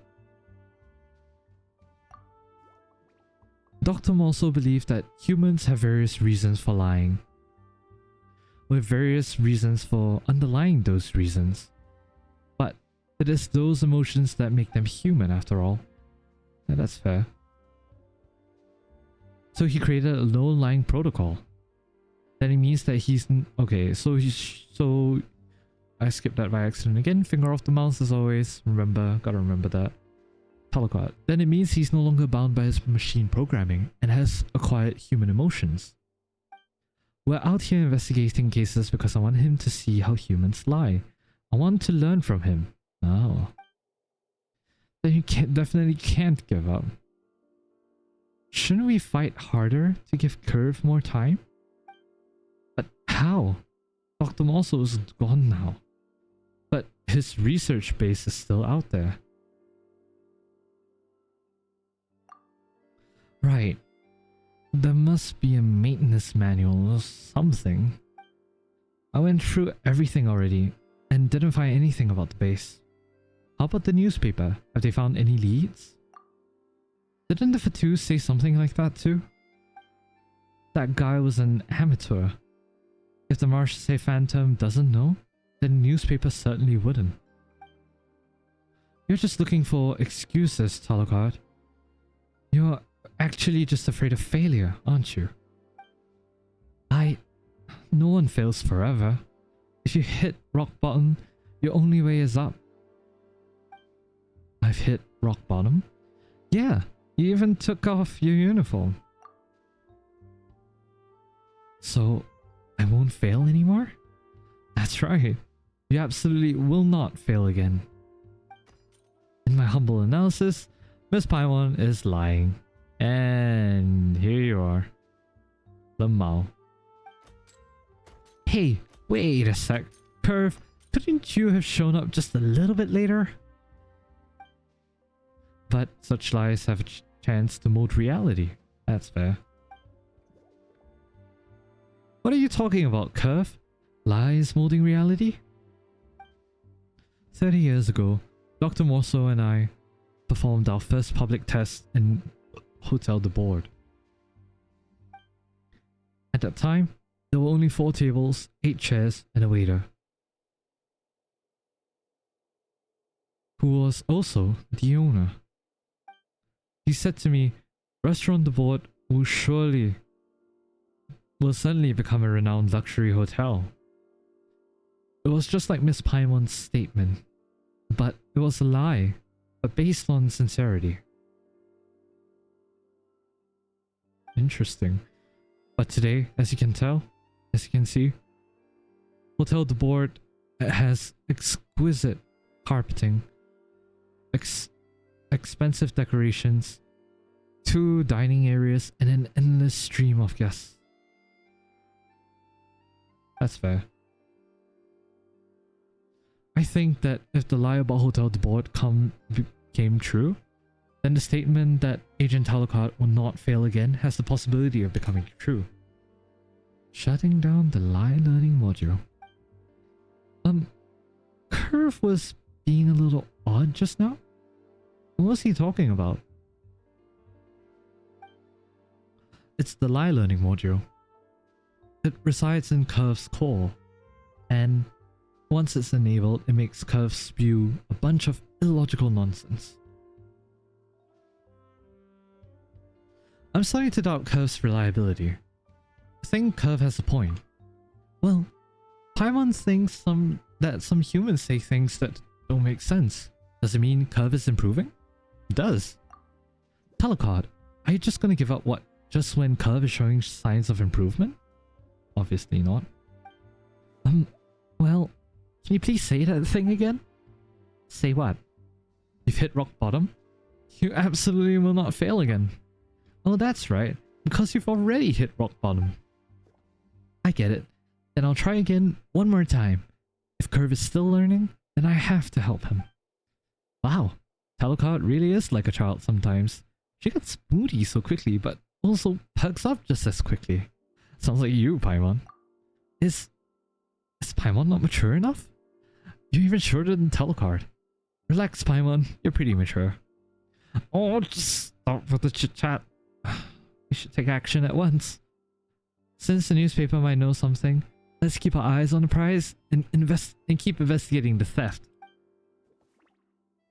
Since there are 4 of us, why don't we roleplay as the suspect and recreate the crime scene? We might even find a breakthrough. Wow, Talochard's brain is working fast. Paimon likes that idea. Let's go to the steam bed now.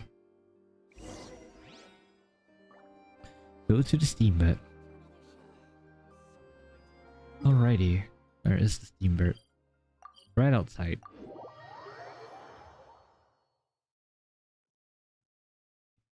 Alrighty. Whoa, what is that? Oh, because I pressed R. My bad. Sorry, my controls for another game are just killing me. You're the smallest here, Paimon, so you should be Kevin. I'll be Dirty Rocher. Mr. Ballard here is Dr. Morso, and let Curve be him. Then all that's left is the redhead. Leave it to me.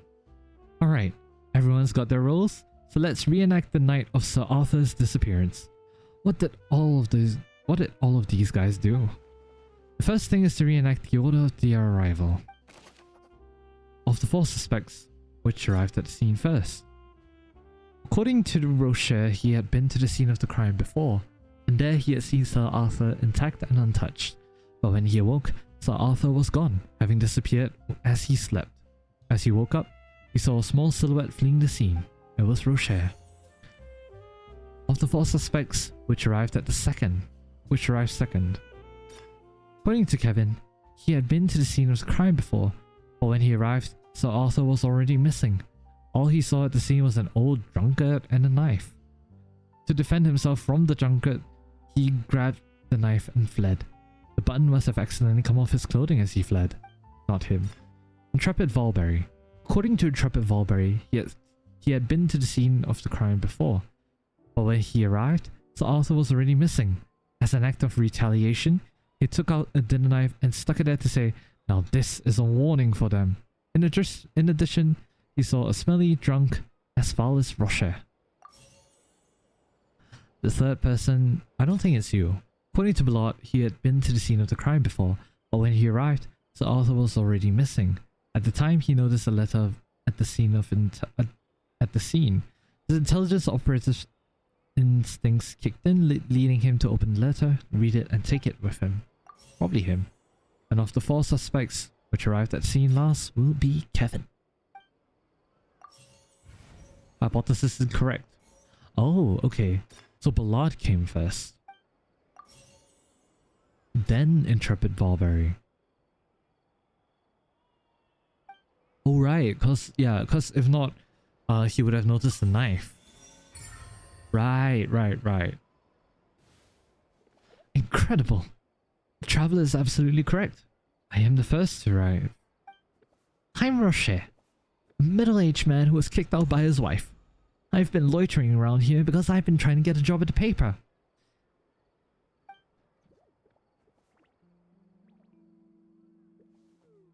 On the night of the incident, I drank a little, and I remember Sir Arthur sitting on this precious pedestal before I got completely drunk.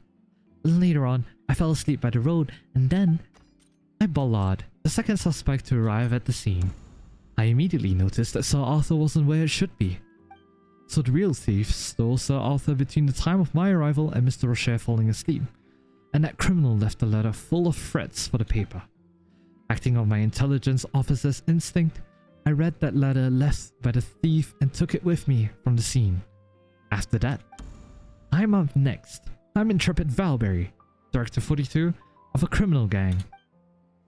I wanted revenge on the paper, so I planned to run Sir Arthur straight through.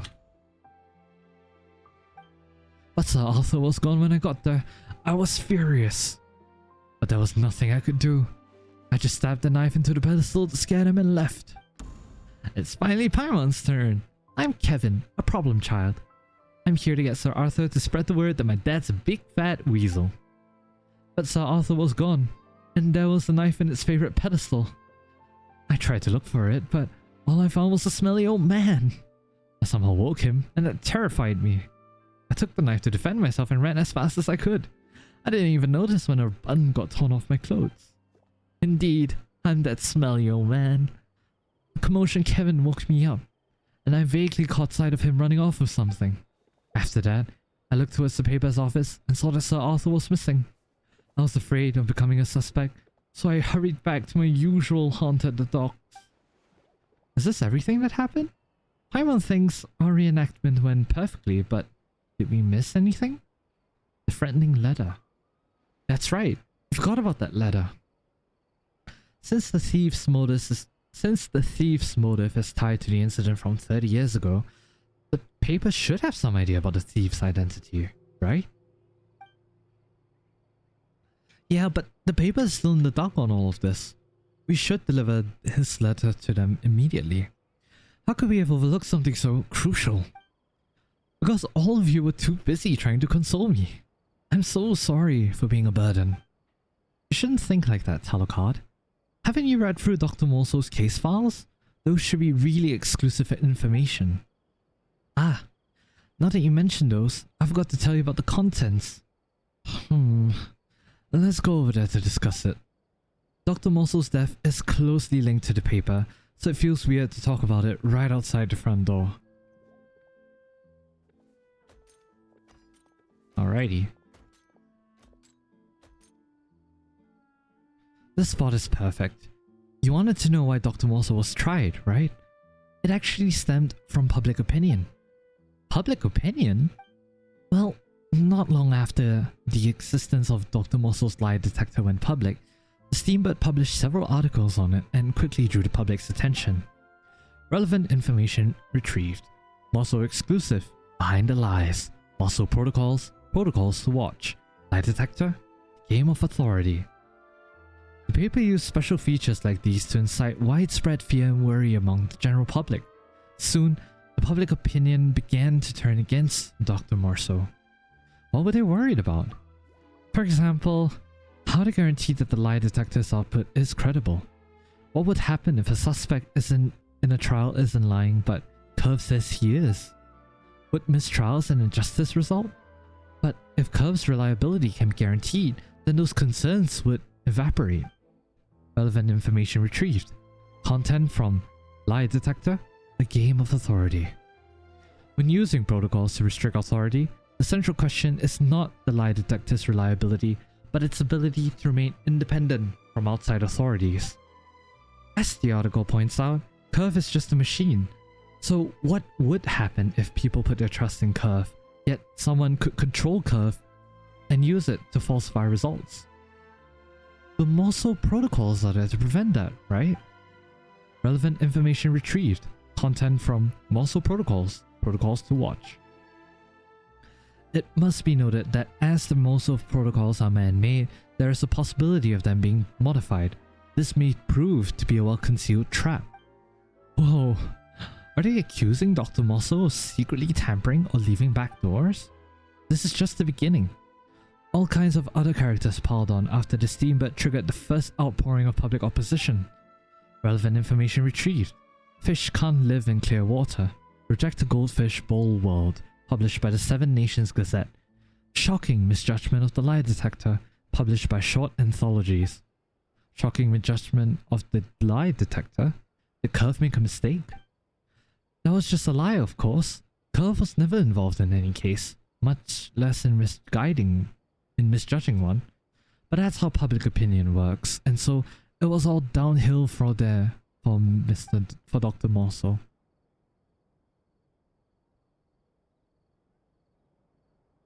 In the end, some even came forward and made accusations against the doctor.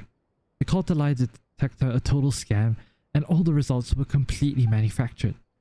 They all believed the doctor was deceiving the public in an attempt to gain the power to pass judgment over others, and so they demanded the doctor be severely punished and the lie detector be destroyed. Aren't those accusations a little too serious? Would anyone even believe stuff like that? Many did. They were all just ordinary people, so how could they differentiate truth from lies? When we don't have access to sufficient information, we believe what others want us to believe. So this is a story about misinformation, AI. Wow. Interesting. And it just so happened that at such a critical juncture, Steamboat did something huge. They provided evidence that exposed Dr. Morso as having falsified results. Their evidence was key to Dr. Morso's conviction. Evidence? Did Dr. Morso really deceive everyone? The doctor refused to admit it, of course, and so he died defending himself in a duel. Only then did things start to calm down. The paper's reputation skyrocketed, and a useless fake like Curve was soon forgotten. It was just left with the Marchese Phantom as evidence. So is Curve the real deal or not? Well, I think Curve is the real deal, and Dr. Morso was wrongly accused. Then was the evidence presented by the paper falsified? Or did they make a mistake? But the person who wrote the threatening letter seems to think that the paper deliberately fabricated those lies in search of fame, profit, or something else. Oh, then could she be someone very close to Dr. Morso, back for revenge? Paimon would definitely avenge Traveler if the Traveler was wrong like that. Paimon couldn't bear to think about it. Thanks, Paimon. Don't jinx me. Thanks. But Dr. Morso passed away 30 years ago, so someone very close to him. I wonder if Euphrasie knows anything. Should we go see her then? Don't worry. She wasn't in charge of the paper at the time, and I don't think Euphrasie is a bad person. Fine. It looks like we'll have to ask her about it tomorrow. Today was the total information overload. Paimon's head needs some time to recover. Alright, then let's get home, get some rest, and meet outside the paper tomorrow morning. Oh. You're sus? What are you doing? The road and the black. Alright. So... Oh, nothing new? Maybe I have to like fast forward a day. Let me fast forward a day. Let's see. My god, my blood circulation is so bad. Alright, I'm gonna take a little stretch break. Give me a sec, guys.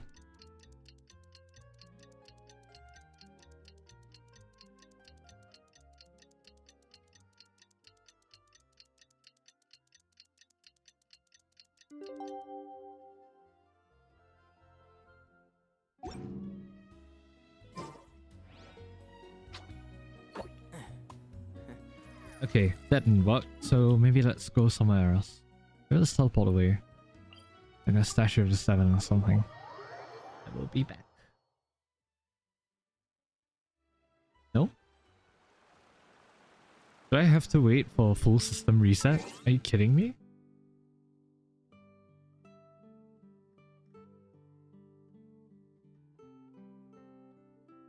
Are you kidding me?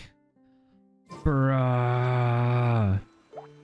Bruh. That's screwed up. That's screwed up. You wanna know why? You just saw me complete this about an hour ago. So what does that tell you? It tells you that well, I'm on a new day. What does that mean for me? Ad I Astra. have to wait a day? Okay. Thank you for Alright. You know what? It's fine. It's fine. I'll be fine. Yeah, it's just that It's just that if we were to continue with this, yeah, it's gonna be the next day. So like as of when I'm recording this video is scheduled to go up in 2 days because I've been busy. So it leaves very little time for me to edit. Oh well, I guess I will... Yeah, I'll just have to wait for the daily reset then. Right, so I guess I'll see you guys in 1 day.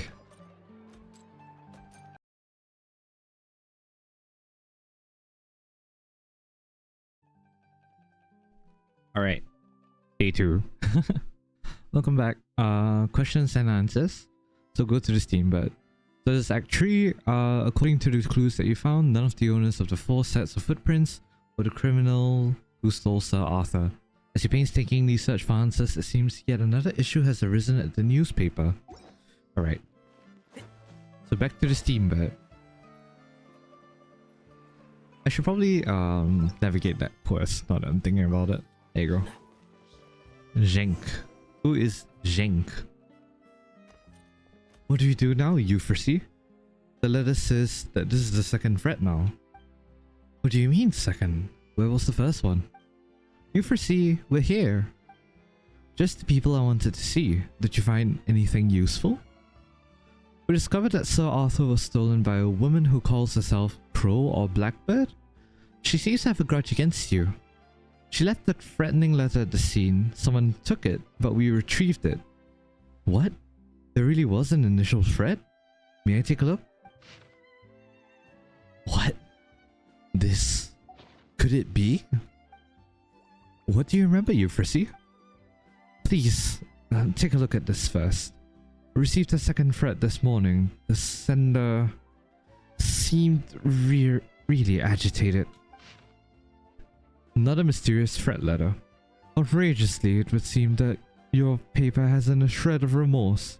Having not yet caught the attention of the authorities, I made good on my promise by dismembering Sir Arthur and burying him in a field. Buried with him are your paper's evil deeds from 30 years ago. Furthermore, I have spread the word. Treasure maps, or clues to Dr. Mossel's base, shall surely make the treasure hunters come flocking, no? Soon, your misdeeds shall come to light alongside that bird's remains. So, Crow or Blackbird? Oh no, Sir Arthur. Sir Arthur shouldn't have to suffer. We never received the first letter. It's all Bollard's fault. I just received news that they're organizing treasure hunting groups. They're probably after Dr. Mossel's base. But they're only going to find the dismembered Sir Arthur and the unspeakable things that the paper did, I guess. Agent Talochard, I know that the Marchese Phantom has a file on the case, but believe me, there are things that even you don't know. Do you know who sent the letter? If I were to guess, it would be Melo Lombroso, Dr. Mosso's granddaughter. Granddaughter? So it's a relative coming back for revenge? Then it would seem that Crow or Blackbird is a question from her. Question? Everyone, time is of the essence right now. Regardless of the authenticity of what's written in those letters, the reputation of the paper will be tarnished if they are published. Will you please retrieve those things for us? In the meantime, I will contact Mello immediately. In that case, I have a request too. Euphrasie, you know about the clues to Dr. Mossel's base, yes? You want that? I mean, I do know something, but I can't guarantee that it will help your cause. I can't promise that I will tell you everything I know after all this is over. It might answer some of your questions. Would that work? Sounds good to me. Any questions? I'm ready to go. Wait, Paimon has a question. There are 3 locations on the map, but where are we going first? If we don't have time, why don't we split up? Curve and I will go to one location, and Paimon and the Traveler will go to the other. Whoever finishes first will go to the last place, hopefully not us. Seems like we don't have a choice. Another threatening letter. The second letter, signed a crow or blackbird, used to threaten the steambird, but without bollard, it proved successful this time. Alright, any other little texts here? Nope. Aight. Hang on, Sir Arthur. We're going to save you. Oh, it's 1 kilometer away. Teleport.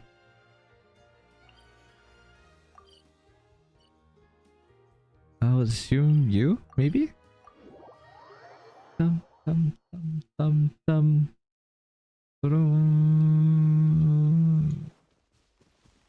I don't know. I like the Fontaine OST. Keep up. Yes, Technology, I am. Ugh, I am, as they say, keeping up. Oh, okay. Look for the newspaper's item. Come on, Bolland. You could do it. Kevin, what are you doing here? Paimon, Traveler, are you here to look for Sir Arthur and the treasures? If Kevin knows, that means everyone knows. Well, I'm not here for the treasures. I just want to send Sir Arthur back. Does your mother know? Yes, she came with me, but we split up. Oh, and I have to thank both of you. After you left the other day, I thought about it for a long time. But then I went to look for my mom and we talked about a lot of things. So you and your mom made up. I'm almost worried why you were so polite today. Good for you. Let's look for Sir Arthur quick. I think it must have been hidden somewhere tricky. It usually doesn't take Bolland to find It usually doesn't take Bolland very long to find something. Woof woof. This dog looks familiar. Traveler, isn't this Roche's puppy? It looks a little like that one. All dogs look the same. Yeah, this one. Roche? My mom gave me this dog and I called it Bolland. I mean, that's actually my father's name and I was mad at him at the time. I got into a fight with my mom previously and I wound up venting my anger on the dog and kicking him out. Good thing I found him today. Wait. So are you Bolland or Lobronzo? The puppy wags his tail excitedly as if saying, I don't understand.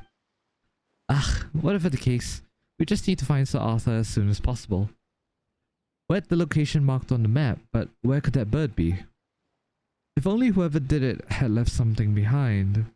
Bolland has an amazing nose and can find things quickly after sniffing. Right. Traveler, look into your bag to see if there's anything we can use. Bolland? Lombroso? Traveler, do you have anything that Bolland can sniff at? Bolland? Lombroso? The puppy looks at you as if waiting for something. Choose the most reasonable evidence. Probably the threatening letter, if anything.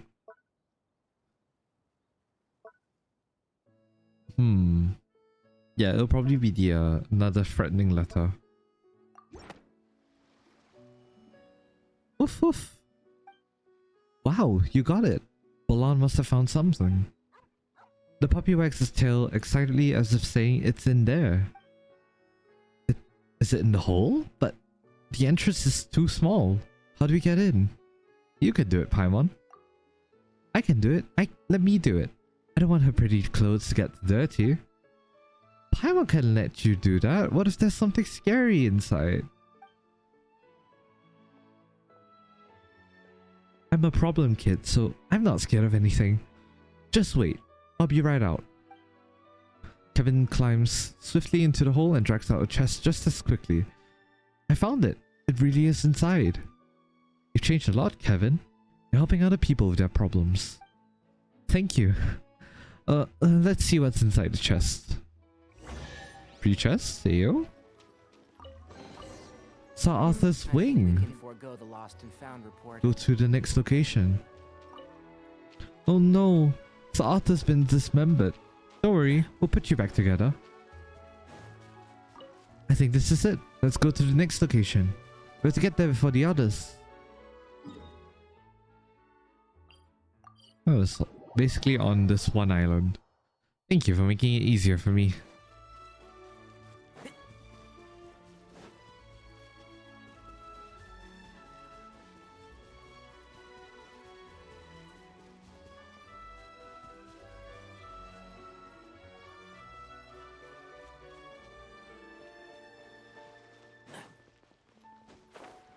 Oh boy. Oh no, someone got there before us and they're fighting over the treasure. Wait, what are those guys doing here? Come on, we gotta stop them. It seems like the Buell, I assume that's the name of the guy that's on our side here. Boss, stop. I surrender.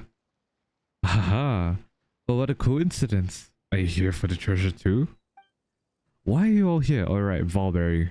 That's why his hair is colored like a Valberry. Why are you all here? Don't you believe me? Valberry! We're here to look for Sir Arthur. Are you here for the treasure? Ha! I knew this dirty dog would come for the treasure if he heard about the news, and I got him. Agents? May I have the chest? I'm looking for Sir Arthur, and if I can return it to the newspaper, I might just be able to get a job. Then I can make some money and buy my wife's things back. Oh boy. Ah! How pathetic. Rosha, you really think that's why your wife left you? Huh? She left because you're such a pushover. Stand up for yourself like what you did just now and she might look at you differently. Really? Of course. Now be brave and let them have the treasure. Or your wife won't be with you even in your next life. Yikes. Don't say that. Take it easy. They're nice people. If you help them, they'll pay you back. In that case, thank you. And please, take these. Open up the chest. It's Sir Arthur's body. Ah, so cruel. And is there anything else? Then it should be in the final place. Blonde, come on, we're heading to the next place. Woof, woof. Huh? Lombroso?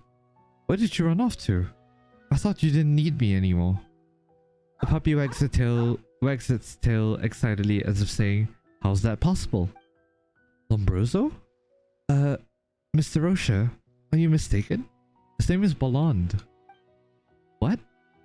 If it wasn't for Lombroso's companionship, I wouldn't have made it this far. How could I be mistaken? Not like I can be mistaken either. What is going on here? Hey, can't he belong to you both? Seeing as even I've had more than one home. Oh, that makes sense. Kevin accidentally drove the puppy away before, right? Maybe that's when he met Rosha and they began roaming around together. Is that really what happened? The puppy wags its tail excitedly as if saying, that's right. Valkyrie, you've got some nerve. The dog wouldn't forget its two owners. And as for you, you betrayed your own boss twice. You scheming dog. I'm going to hand you over to the Marchese Phantom. I'm taking you down with me. Damn.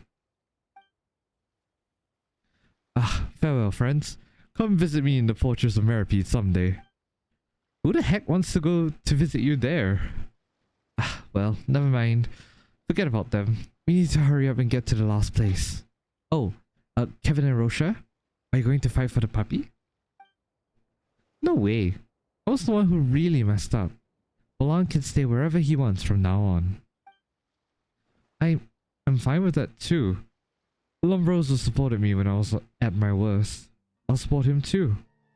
Let's get going then.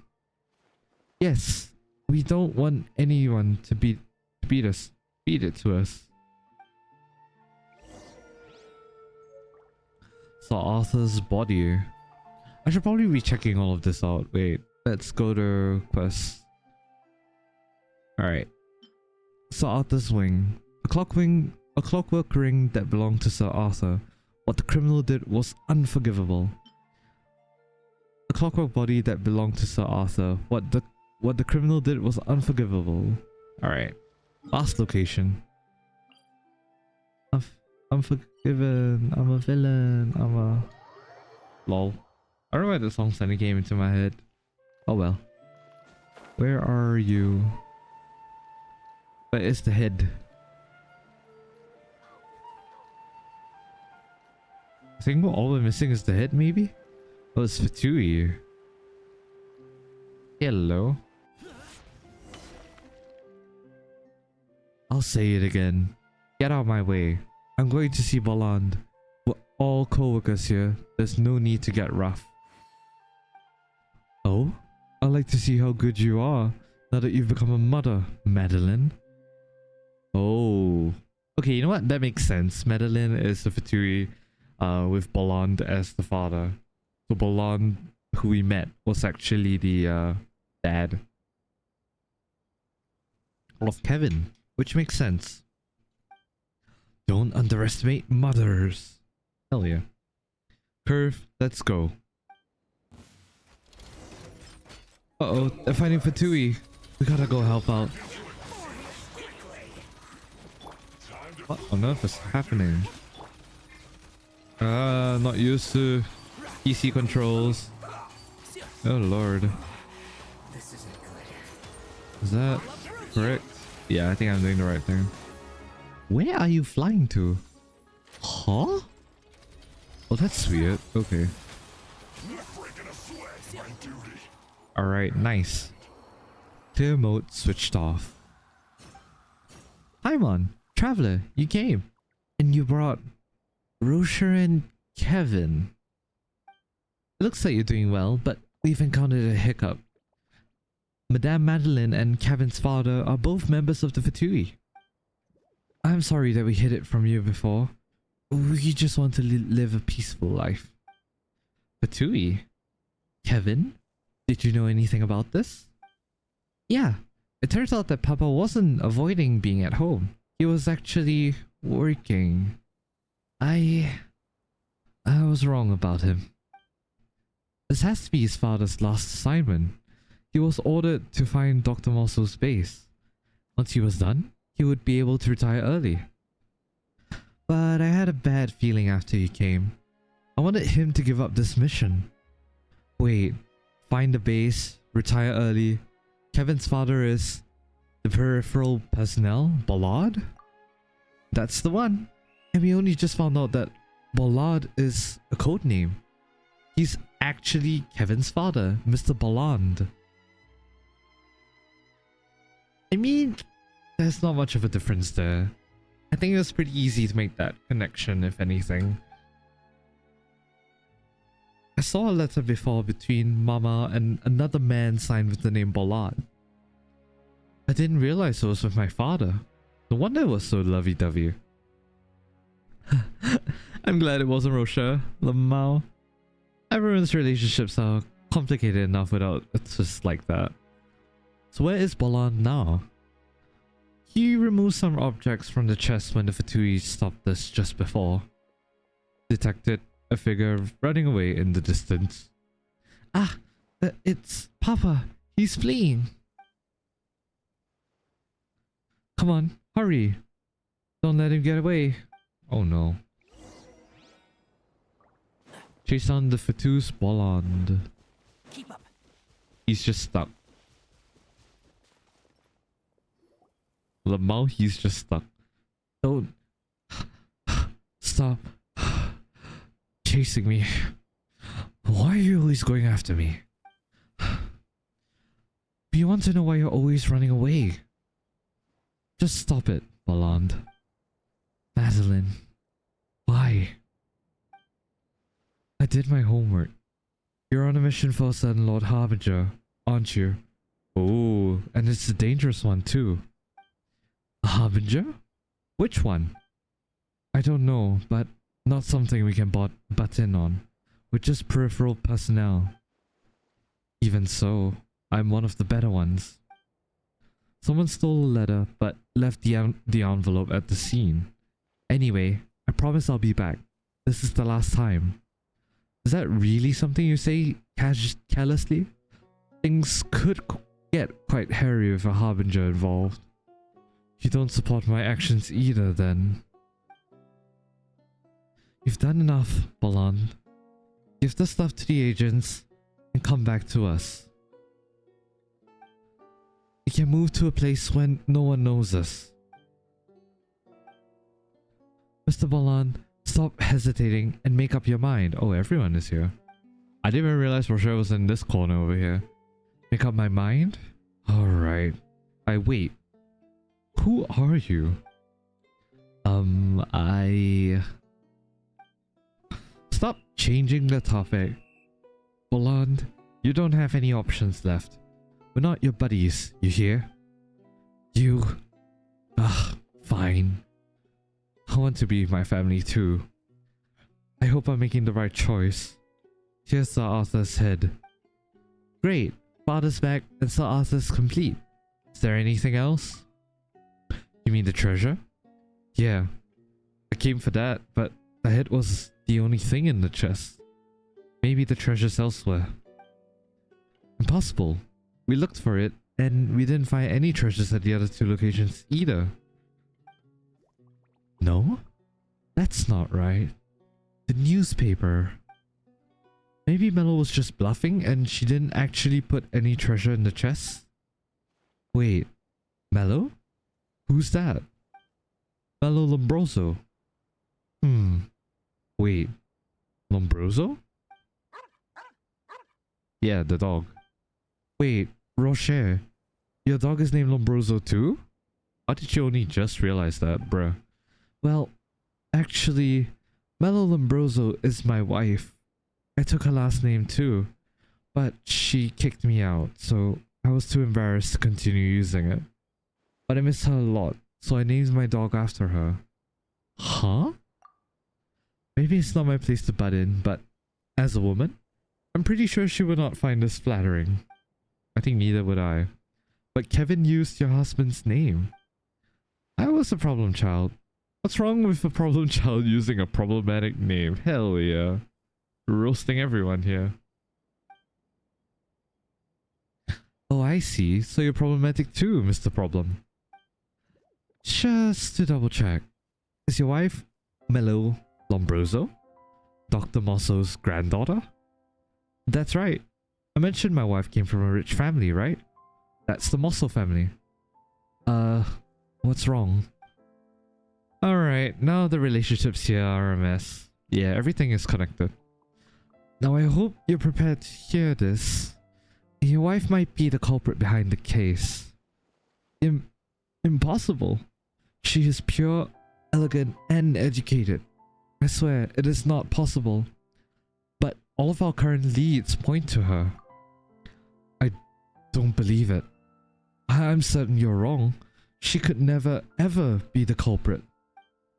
I think Euphrasie has already contacted your wife. We're going back to the paper now. Do you want to come with us? No, there's absolutely no need because she's not a criminal. Alright, looks like you've got another problem. I think you'll find answers one day though, and then you can be Mr. Answers. Mr. Answers? Anyway, Kevin, we need to go back and get ready to move. Okay, Dad. Farewell, everyone. I'll miss you. Wow. Return to the steamboat. First, let's talk to Rocher. Still thinking about your wife? Hardly. There's no chance that she's the culprit after all. Not at all, you hear? Then what are you contemplating? I'm thinking about life. Right. Also about that Mr. Answers that Kevin just mentioned. What does that mean? I don't know. Paimon, do you know? Someone who's good at answering questions, maybe? Paimon has no idea. How about you, Lombroso? The puppy doesn't speak. Instead, it sits next to the wife. Next to the wife? Yeah, hell yeah. Rocher, male wife. It sits next to the man like an old friend and gazes into the distance, as if looking at their future. Alright, I guess you don't know as well. The puppy still doesn't speak. Instead, it sits next to the man like an old friend and gazes into the distance, as if looking at their future. Do you really not know? Finally, the dog tilts its head and looks at the man next to him as if saying, "Look, I'm just a dog." Lamau. That is funny. Alright, back to the steambird.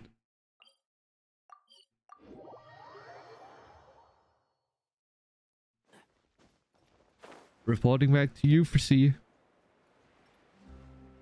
Keep up. Talk to the editor-in-chief, Euphrasie. Sorry, we were overthinking things. Euphrasie, we've brought Sir Arthur back, and in one piece too. Thanks a million. I'll make sure Sir Arthur is taken care of. Also, there's something else. See? What did Paimon say? She won't be so worried about Sir Arthur that it would affect her appetite.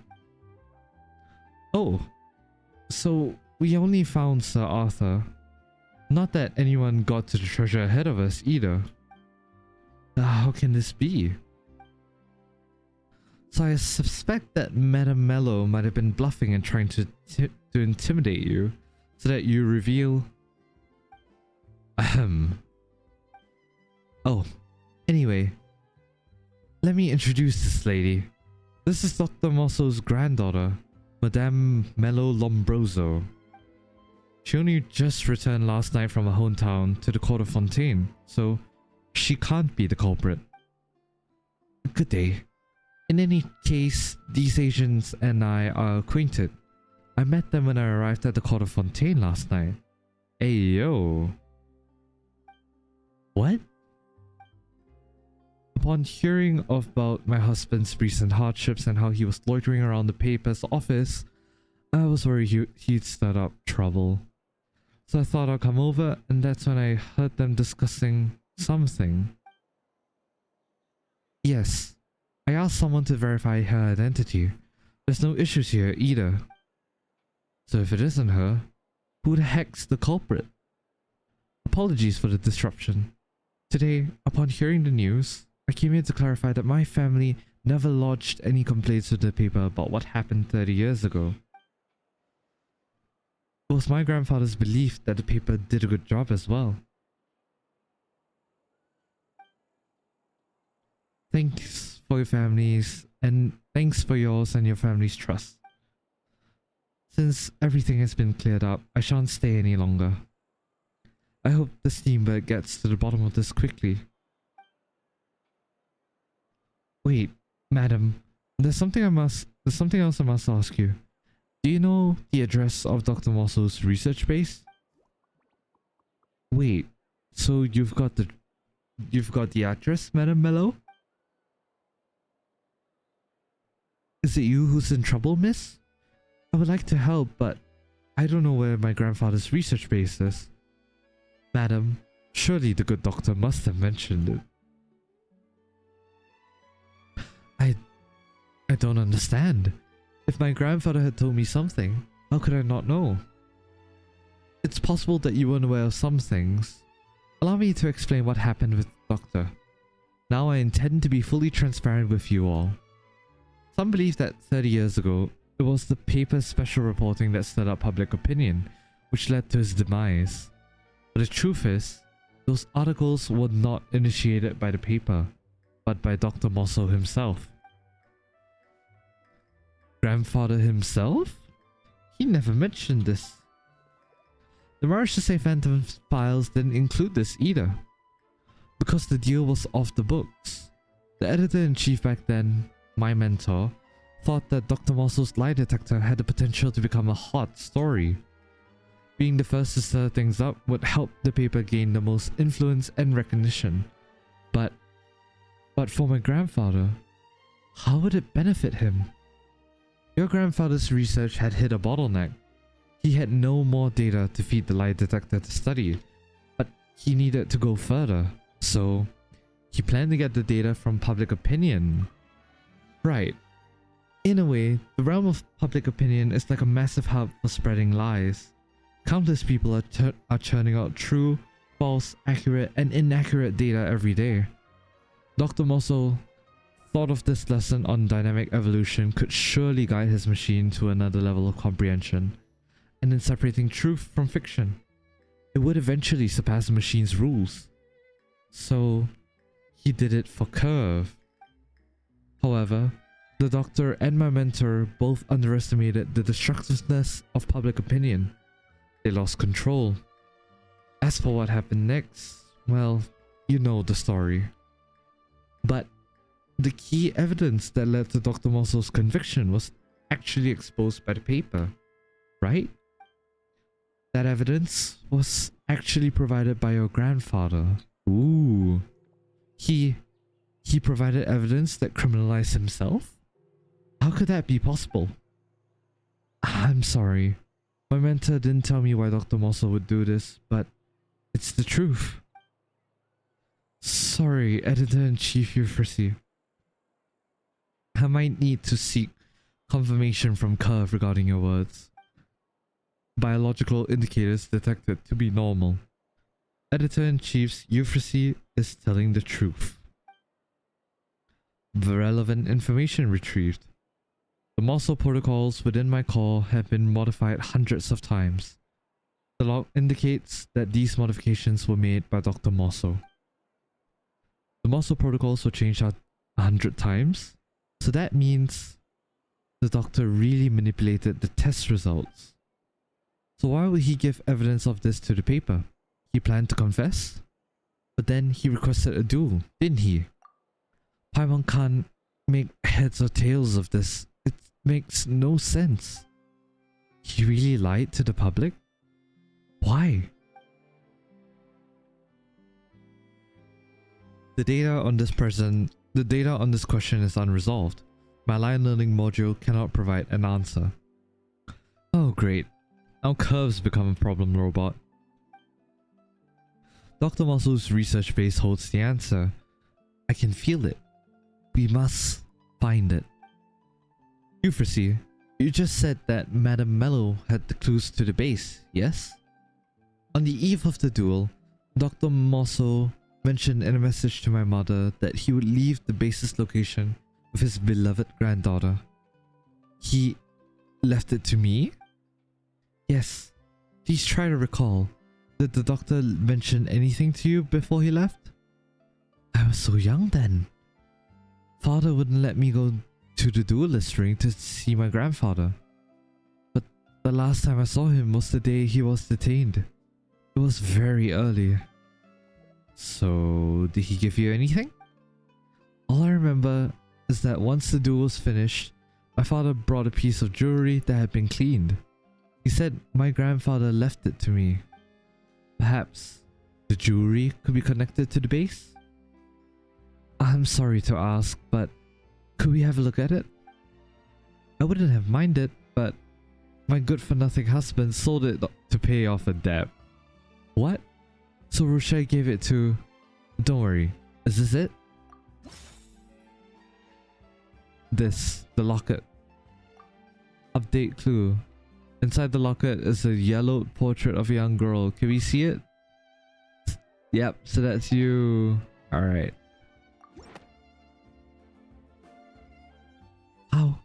How did you end up with this? This is a photo of me when I was little. My grandfather took it. Really? What a coincidence. Are there only photos of Madame Mello in here? According to my mentor, Dr. Mosso did leave some clues for you, Madame Mello. Madame Mello. Let's take a look. Look, there's a line of text under the photo. Faded under the sunlight.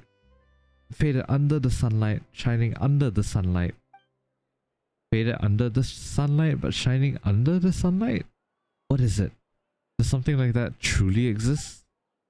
Relevant information retrieved. The different ways in which lies can exist. Different ways in which lies can exist? My grandfather used to say that. How did you... Who are you?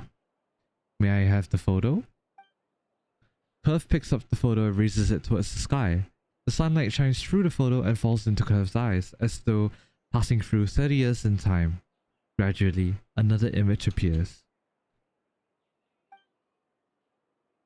A map! A map leading to the research base. So that's how he hid it. I had no idea we already found the base. Madame Mello, maybe... There's no need to ask. Go. And I just noticed this special friend of yours. Good to see you again, Curve. Greetings, miss. Thank you, Madame Mello. Here's your locket. Let's go now.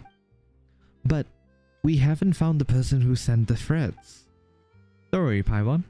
I think you're in the right direction. That the criminal doesn't have any evidence and it's just a bluff. So go. Find what you're looking for. Alright.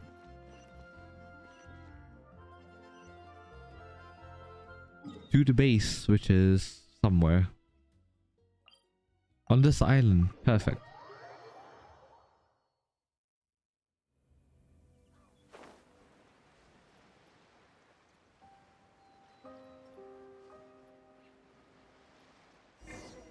Alright. Go to Dr. Muscle's base from underwater. Interesting.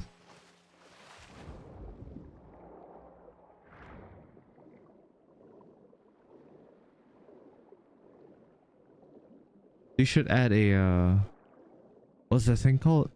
A waypoint down here. Or like a current, you know. Where exactly am I entering? I was 85 meters down. Okay.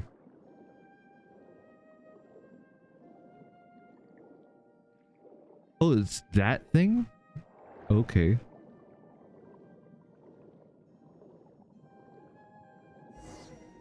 So the base is completely submerged. No wonder no one knew where it was. Curve, are you alright? Moisture has seeped into the motherboard. Core functionality, 12%. You have to hurry.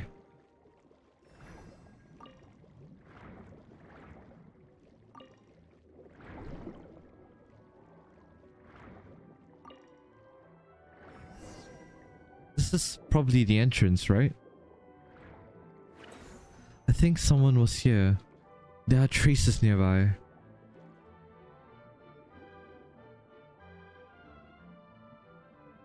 This is a disco.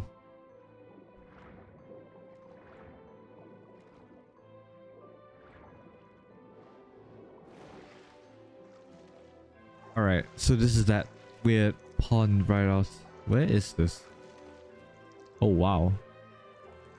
I think it's like a whole new area I haven't been in yet. Let me see. Wilderness Cavern. Yeah, this doesn't look familiar to me at all. Alright.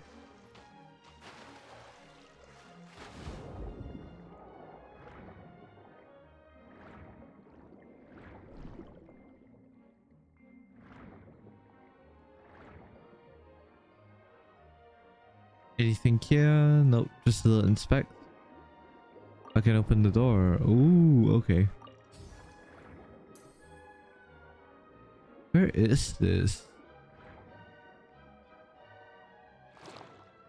Oh. Wait, that was it? We were just supposed to come down here? Aight. Finally inside. The home is huge, Curve. Home? Hurry up. We need to find the materials ASAP. I sure hope you left behind instructions on how to fix Curve.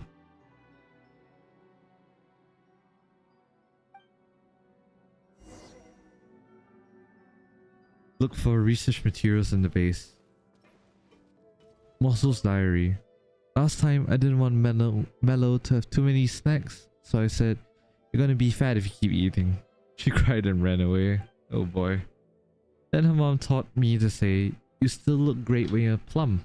The next day, she climbed up on me and said, "Grandpa, exercise. Horse ride." How interesting. This got me thinking. Is the short distance between two people actually a curve? That's it. I shall name my light detector Curve.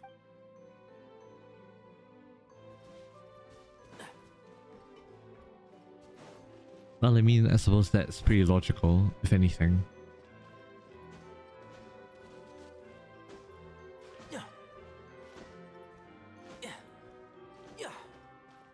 Right, what else is up here? Moscow's diary tree. Important memo about Curve. 1. Blueprint. 2. Service life and core maintenance. 3. Someone has torn out the next session. What the? Did someone take all the materials related to Curve? How is that possible? We came here as soon as we got the map. Let's keep going. Maybe it ended up somewhere nearby.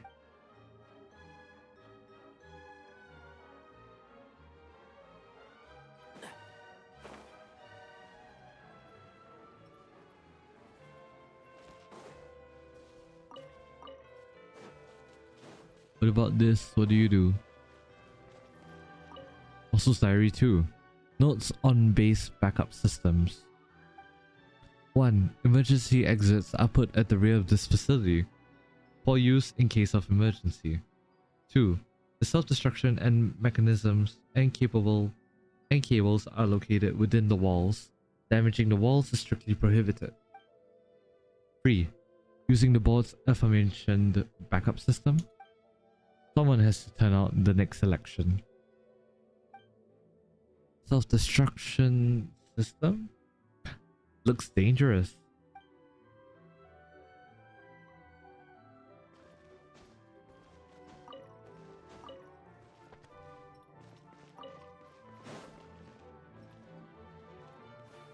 No, why can't I interact with you?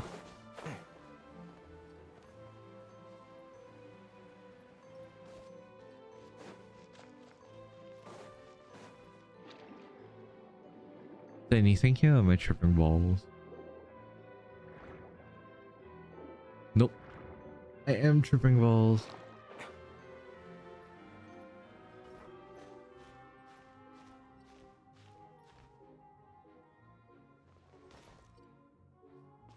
Alright. Muscle diary. Wait, what? I think I just got severely mind screwed up there. Hold on. Oh no, that's the exit.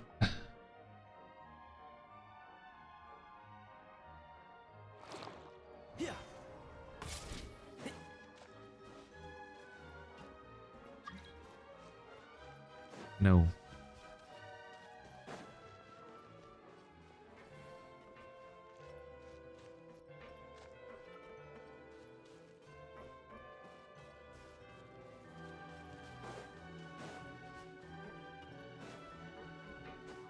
Nothing much here. Where's a random cannon, bro? Not like I can use it either.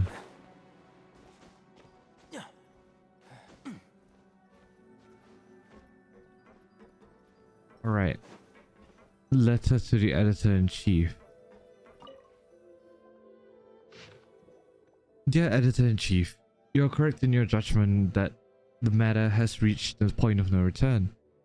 These last few days, I've heard marchers calling for Curve to be destroyed. Last night, radical students broke into my lab and tried to do just that. Luckily, I discovered them in time. However, Curve is in increasing danger. I am compelled to act and my plan is the following. Oh, okay, never mind. My English is bad. 1. I will revise the Mosso protocols and related data of no practical significance in Curve's score so that what remains is a sufficiently misleading trail. It will appear that lie detectors are not capable of detecting lies, and that all of the test results were covertly being manipulated by someone. As for the ironclad evidence of fraud and deception of the public, I'll leave that in your capable hands. Kindly select the date for the exposure. 2. As soon as I am convicted, I shall propose a duel, and when I fall in the duelist ring, all will be put to rest.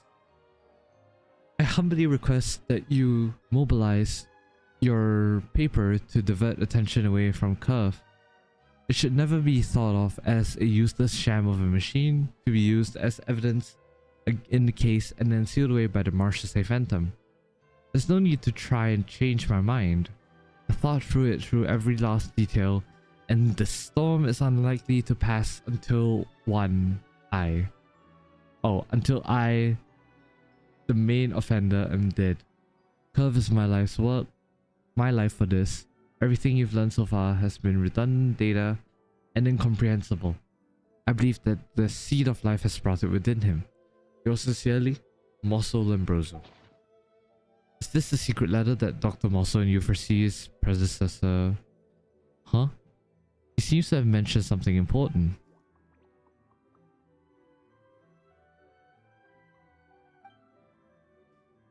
Dr. Mosso didn't forge anything other than the forged evidence, which he forged and then gave it to a newspaper, so that he'd take all the heat. He wanted everyone to focus on him and let it end there. He was trying to protect Curve. That seems to be the answer. Updating Lie Learning Module. Running Lie Learning Module. Warning. Motherboard temperature increasing. Warning. Warning. Core functionality down to 8%. Warning. Curve? What's wrong? You sure did get here fast? Guess they're cruising for a bruising. Gah, where did Fatui come from? Can't see?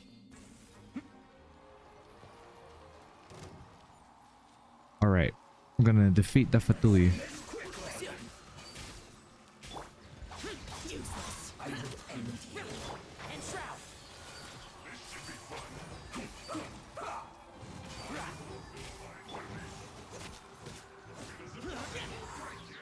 Lament.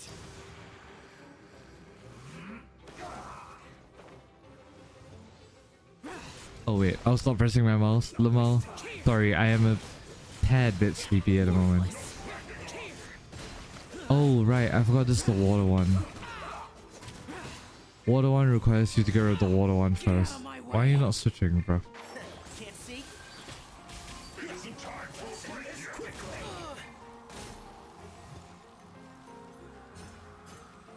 I hear everything.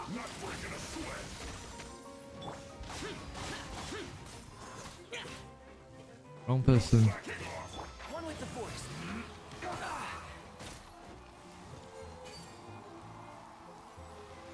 Can't see. Oh god, that's bad. Okay. Nowhere to hide.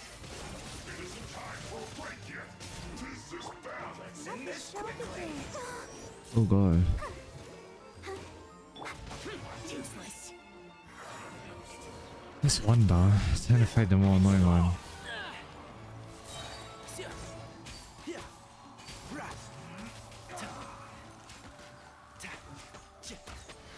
Let's nip that in the bud. One with the force.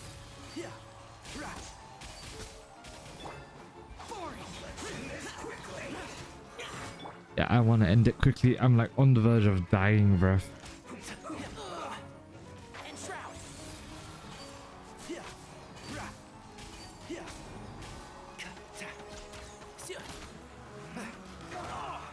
Dust. I was not paying attention, Lamal. Knew you'd be tough. Good thing I've got what most are left behind. Be prepared to be test subjects. Oh no, why? Why are you a thing? Flowers have. Oh, Pignary's officially dead. Good to know. How lucky that time. Don't blink.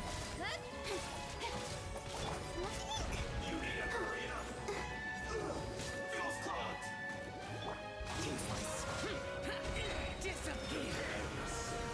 Alright.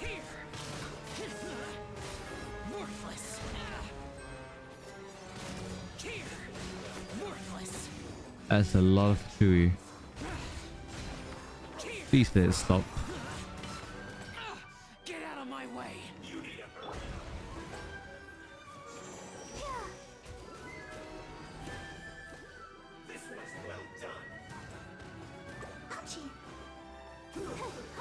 your fault. Boo, boo. Enshroud. Attack him from the behind. Let's go. There's more. Why is there always more? I don't like fighting the Fatui. Blast! What's wrong? I have now taken over the cannon's control systems. Curve, are you okay? That's great.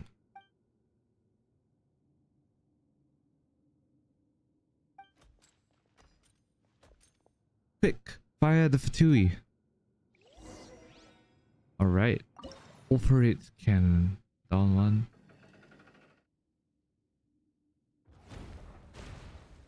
Sheesh.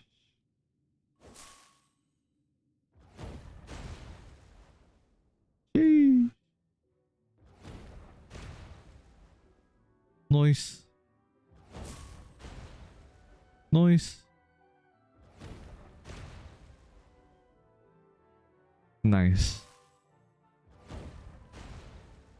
What is that? Oh, no, I thought it was like a hilly troll or something like that. No more?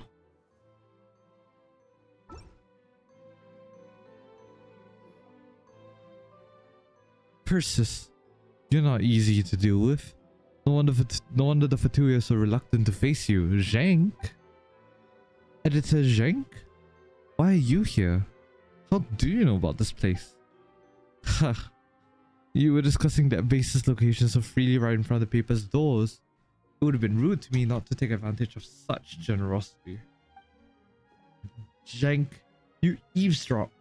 I was right all along. You were the culprit. Haha. The culprit. Asian Talochard. Are you going to just start cawing like a crow again? It's useless to try and deny it.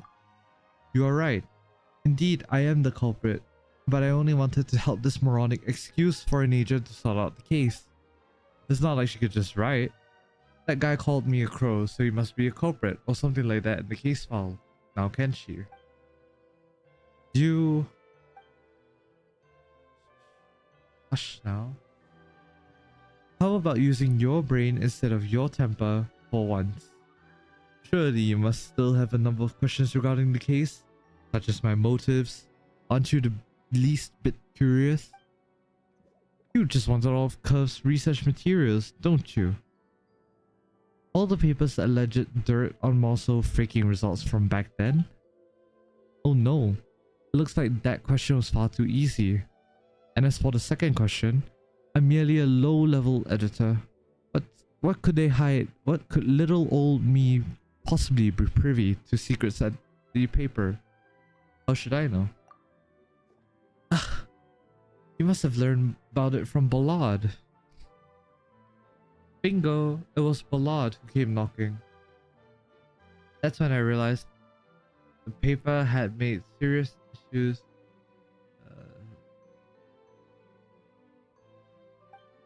More importantly, isn't it truly a lamentable loss that the scientist's legacy had been buried for so long? Shouldn't the paper apologize to the general public like this for this? What do you mean? Is exposing what happened really all you're after? Exposing? There's a more suitable word. Judgment. People will pass judgment on the newspaper like they did Dr. Rosso. The paper must take responsibility for this. How can you make yourself sound so righteous like that with a straight face? But it's not the simple truth. But is it not the simple truth? I'm the hero who he recently exposed Conferee's fraud. The righteous and valiant Jenk. Now that's how everyone should see me, no? No, you sanctimonious scoundrel. You just want to profit from all of this. If the public starts to denounce the paper, Editor-in-Chief Euphrasie will be in trouble. You just won the top spot. Excellent, excellent. I must admit, what you imagined a few hours ago isn't completely wrong, so allow me to fill in a few gaps for you. I'd already made a deal with Ballard's supervisor. I find Dr. Mosso's inherents for them, and they help me take over the steamboat. Plus, Bollard's supervisor serves a real VIP. A harbinger. Which harbinger? None of your business. With a harbinger's backing, you foresee won't stand a chance, and the steamboat will be mine. Junk, maybe you're just a squawking blackbird with a silver tongue. We won't let you get away with this. But you have to stay alive to do that. I'm sorry. Can you not hear anything yet? Click, click, click, click, click, click, click, click, click, click, click, click, click, click, click, click, click, click. An ominous sound is echoing through the base. And more clicks. What is that? Ha! It's a self-destruct button. How perfect. It just takes a little time to get going. A big thank you to Dr. Mosso for writing the instructions. And thank you everyone for giving me that time. Uh-oh.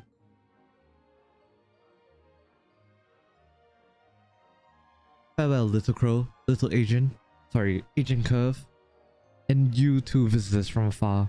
Use these last moments to embrace each other, then rest in peace as you are buried with the truth.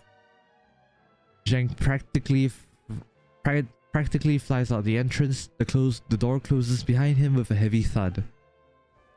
Oh no, so he was the one who took the materials after all. Are we going to be blown to smithereens? Calculating survival possibility of Mr. Traveler. Data insufficient. Calculation failed. Getting survival probability of Miss Paimon. Data insufficient. Calculation failed. Calculating survival probability of Agent Talochard. Calculation successful. Result 1%. Calculating survival probability of own core module. Calculation successful. Result 1%. How could this be? No. Traveler, we've got something to do. Can we dig our way out? The self-destruct cables run through the wires. Breaking through could lead to an early detonation, as could attempting to force the floor. I'll do my best to protect you, all of you. Is this all because of me again? Agent Talochard, don't blame yourself. There's no need to worry everyone. Because I am able to shut down the base's self-destruct system. Huh? Curve? Why didn't you say anything earlier? Paimon was getting all worried for nothing. You didn't ask earlier? Well, seems like even you have a sense of humor. Now tell us what to do. Please, kindly withdraw my core module and place it in the base's control panel. Then, I'll be able to open the safe room lock. There is a button that disables the self-destruct system inside the safe room. You mean you open the door for us, we go to the safe room and press the button inside and everything will be taken care of? Sounds ominous. That is correct. And you? Curve? Can your core be removed from the control panel afterwards? I must stay connected to the control panel. Otherwise, the safe room will relock. Seems like we should take care of the self-destruct system first. Urgent. Please, act fast. Traveler, take Curve's core and place it in the control panel. All we need to do is to deactivate the self-destruct system. Curve, will this really work? I think you might be in... Please take action. Repeat. Repeat. Take action. Repeat. Repeat. Please. Please. Please. Please. Take. Get Curve's core. Farewell, Curve. Place Curve's core into the designated control panel. Keep up.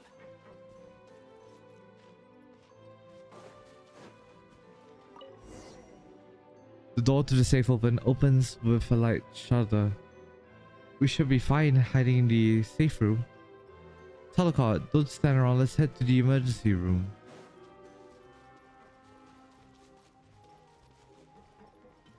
Alright.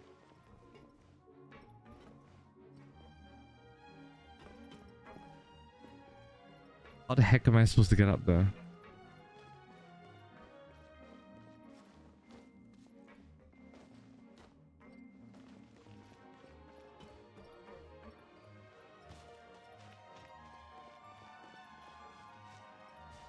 Do I head up there? Do I just climb the pipes? Is that how it works?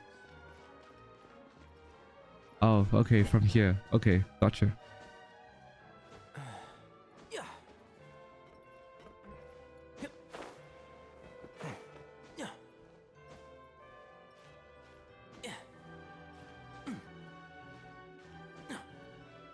Hold on, we're coming. Oh, bruh, it was all connected. Are you kidding me? Bruh. Sorry, I'm like very sleepy as I'm doing this. My brain's a bit wonky. Is this it? It doesn't even look like a safe room. And where's the button? Oh, core light to us. Curve light to us. Curve? What is this place? We can't see any buttons. Eh? Eh? Eh? Why did the door just close? Curve, what's going on? How do we stop the base from self-destructing? The self-destruct system cannot be deactivated. What? So, are we... Apologies. Please escape as quickly as possible. Oh no. Oh dear. Oh god. Go with the flow. So Curve sacrificed himself for us. Why is this a repeating trend?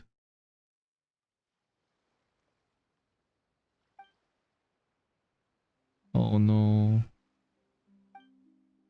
Just now. No. I need to go back and find Curve. Talochard, don't be too reckless. Going back is extremely dangerous. Yeah, it was just an explosion and it was so deep underwater. Curve wouldn't want you running right back into danger. You are...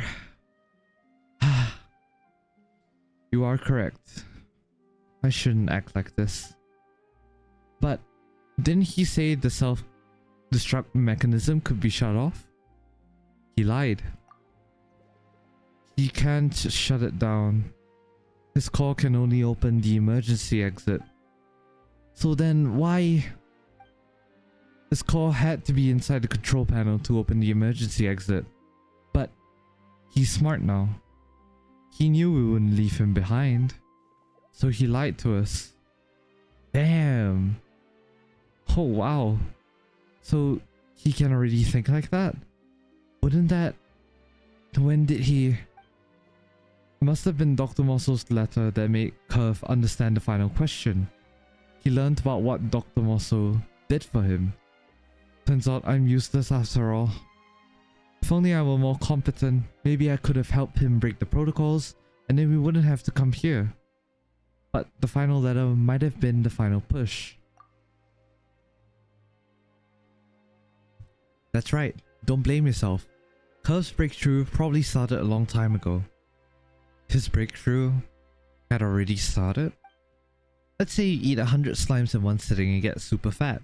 You can't blame it all on the last slime. It's the same with Curve.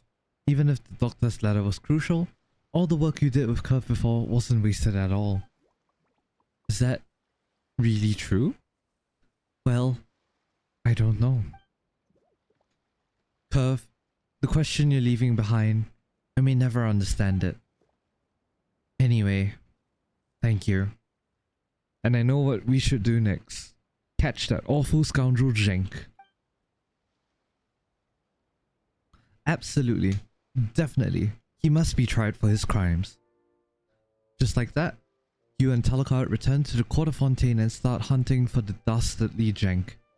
Surprisingly, despite several days of intense investigation, you turn up no leads. It seemed like Zhenk had vanished. No one had seen him, nor had any negative news regarding the steambird surfaced. Up until one day, Editor-in-Chief Euphrasie sends you a message requesting to meet in the city. Alright. Meet Editor-in-Chief Euphrasie in the city. Keep up.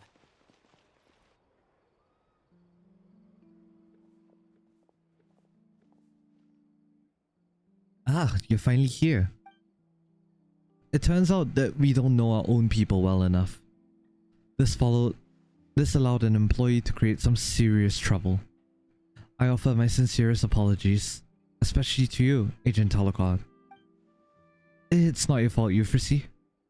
Right now, the most important thing is that we stop that odious scoundrel. By the way, you were so anxious to meet us. Is it because he contacted you? Actually, I received a message. Earlier this morning, Zhang was left in the Opera Epicus, all trussed up, so I contacted you immediately.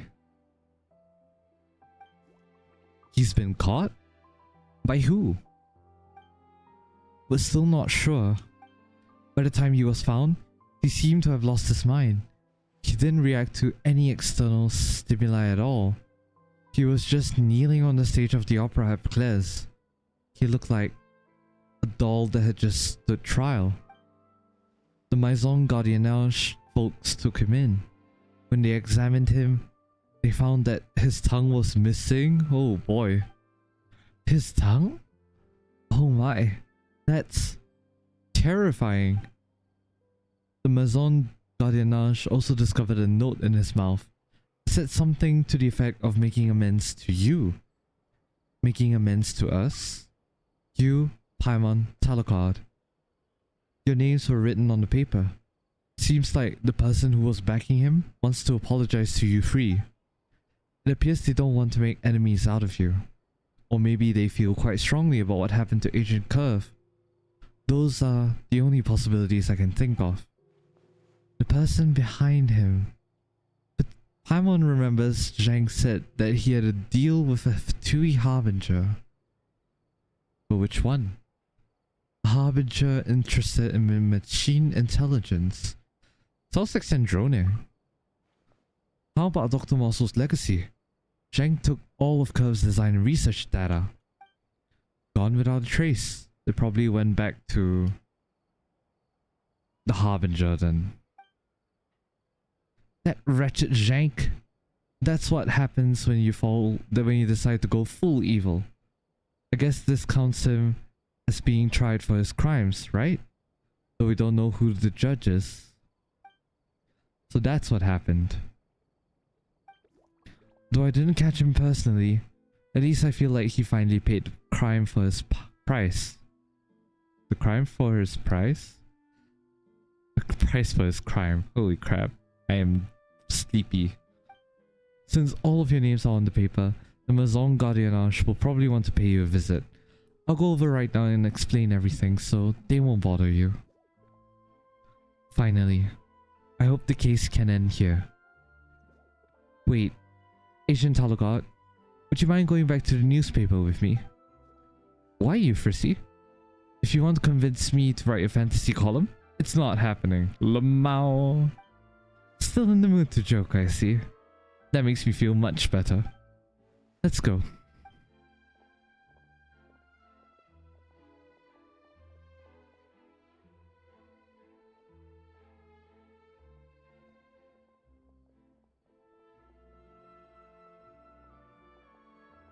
But I wasn't joking at all, you know.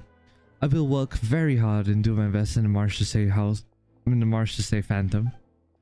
That's wonderful, Talochard. Paimon is happy for you. Who is that guy? Sir Arthur! Please have a look. We fixed Sir Arthur. Wow, it's Sir Arthur. We almost forgot about it. Good job. Sir Arthur sure has been through a lot. By the way, Paimon still doesn't know what kind of bird Sir Arthur is. A pelican. No duh. Pelican? You mean the kind of bird that's an amazing eater? But why would the Steambird's mascot be a pelican? That doesn't seem like it has anything to do with the newspaper at all. Haha. I'm not clear on that either. It was a decision my mentor made after the incident with Dr. Mosso. Maybe he felt it's cuter than, say, a crow or blackbird that squawks all day long. Hey, Euphrasie. You know, you kinda resemble a pelican hiding food in its pouch right now. Haha. Anyway, Agent Talochard, do you remember how Agent Curve and I interviewed nearby residents at the start of the case? Of course, you took the opportunity to blow our cover. Truly sorry about that, but that was when I asked him, what kind of person is Agent Talochard? What? Ah, Paimon remembers. Euphrasie came back and commissioned us right away. Were you awed by Talochard's brilliant track record? Why don't we check with Sir Arthur on that? During the repairs, I added what Agent Curve said to Sir Arthur's voice library as a memento. Oh? Quickly, tell us what Curve said, Sir Arthur. Based on my analysis, Agent Talochard will be the best agent in the march to save Phantom. Oh, really? I'll be the best? But would Curve really have said something like that back then? Maybe back then he already learned to. Yeah, that's gotta be it, Talochard. Since you are Curve's handler, you must be the one who fed him the first 99 slimes. That seems to be the answer. Aww.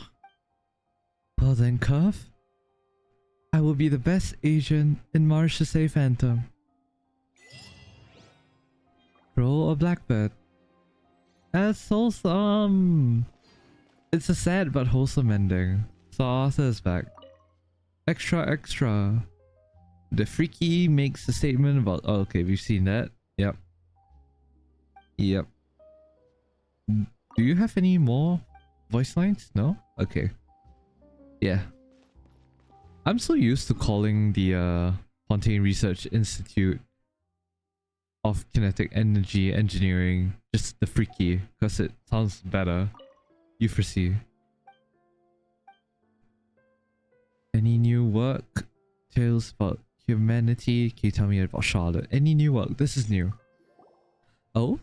I suppose our commissions here at Tales of Humanity are too easy for you. Or have you been in dire need of Mora lately? Well, you can never have enough Mora. A little bit of column A, a little bit of a column B. A diligent youngster, I see. Well, sure. There's one thing we don't lack here. It's work to be done. In fact, the Steamboat could probably be considered one of the largest clearinghouse for jobs outside of the Adventurous Guild. Well, I say that, but we didn't really need to take up the social services aspect. Whatever the case, since you need Mora, allow me to recommend a certain long-time gig to you. Mr. Benoit Leroy intends to hire one hourly caretaker. Wanted someone that's good at housekeeping, cooking, and caring for elderly folks. Monsieur Leroy is willing to provide food and board along with suitable remuneration. Interested parties may contact him directly. I think this is something different. Yeah. Okay. Yeah, I think that's it. I think that's it for the this quest chain. One of the important ones, which is questioning Melusine and answering machine. Yeah. Overall, oh boy, what is that? Recruitment notice. Leroy dying flash. Is that like a certain Fontaine quest? Let me check. Is it a quest chain? Ah yeah, it is. Under Leroy. There's one on the happy birthday as well.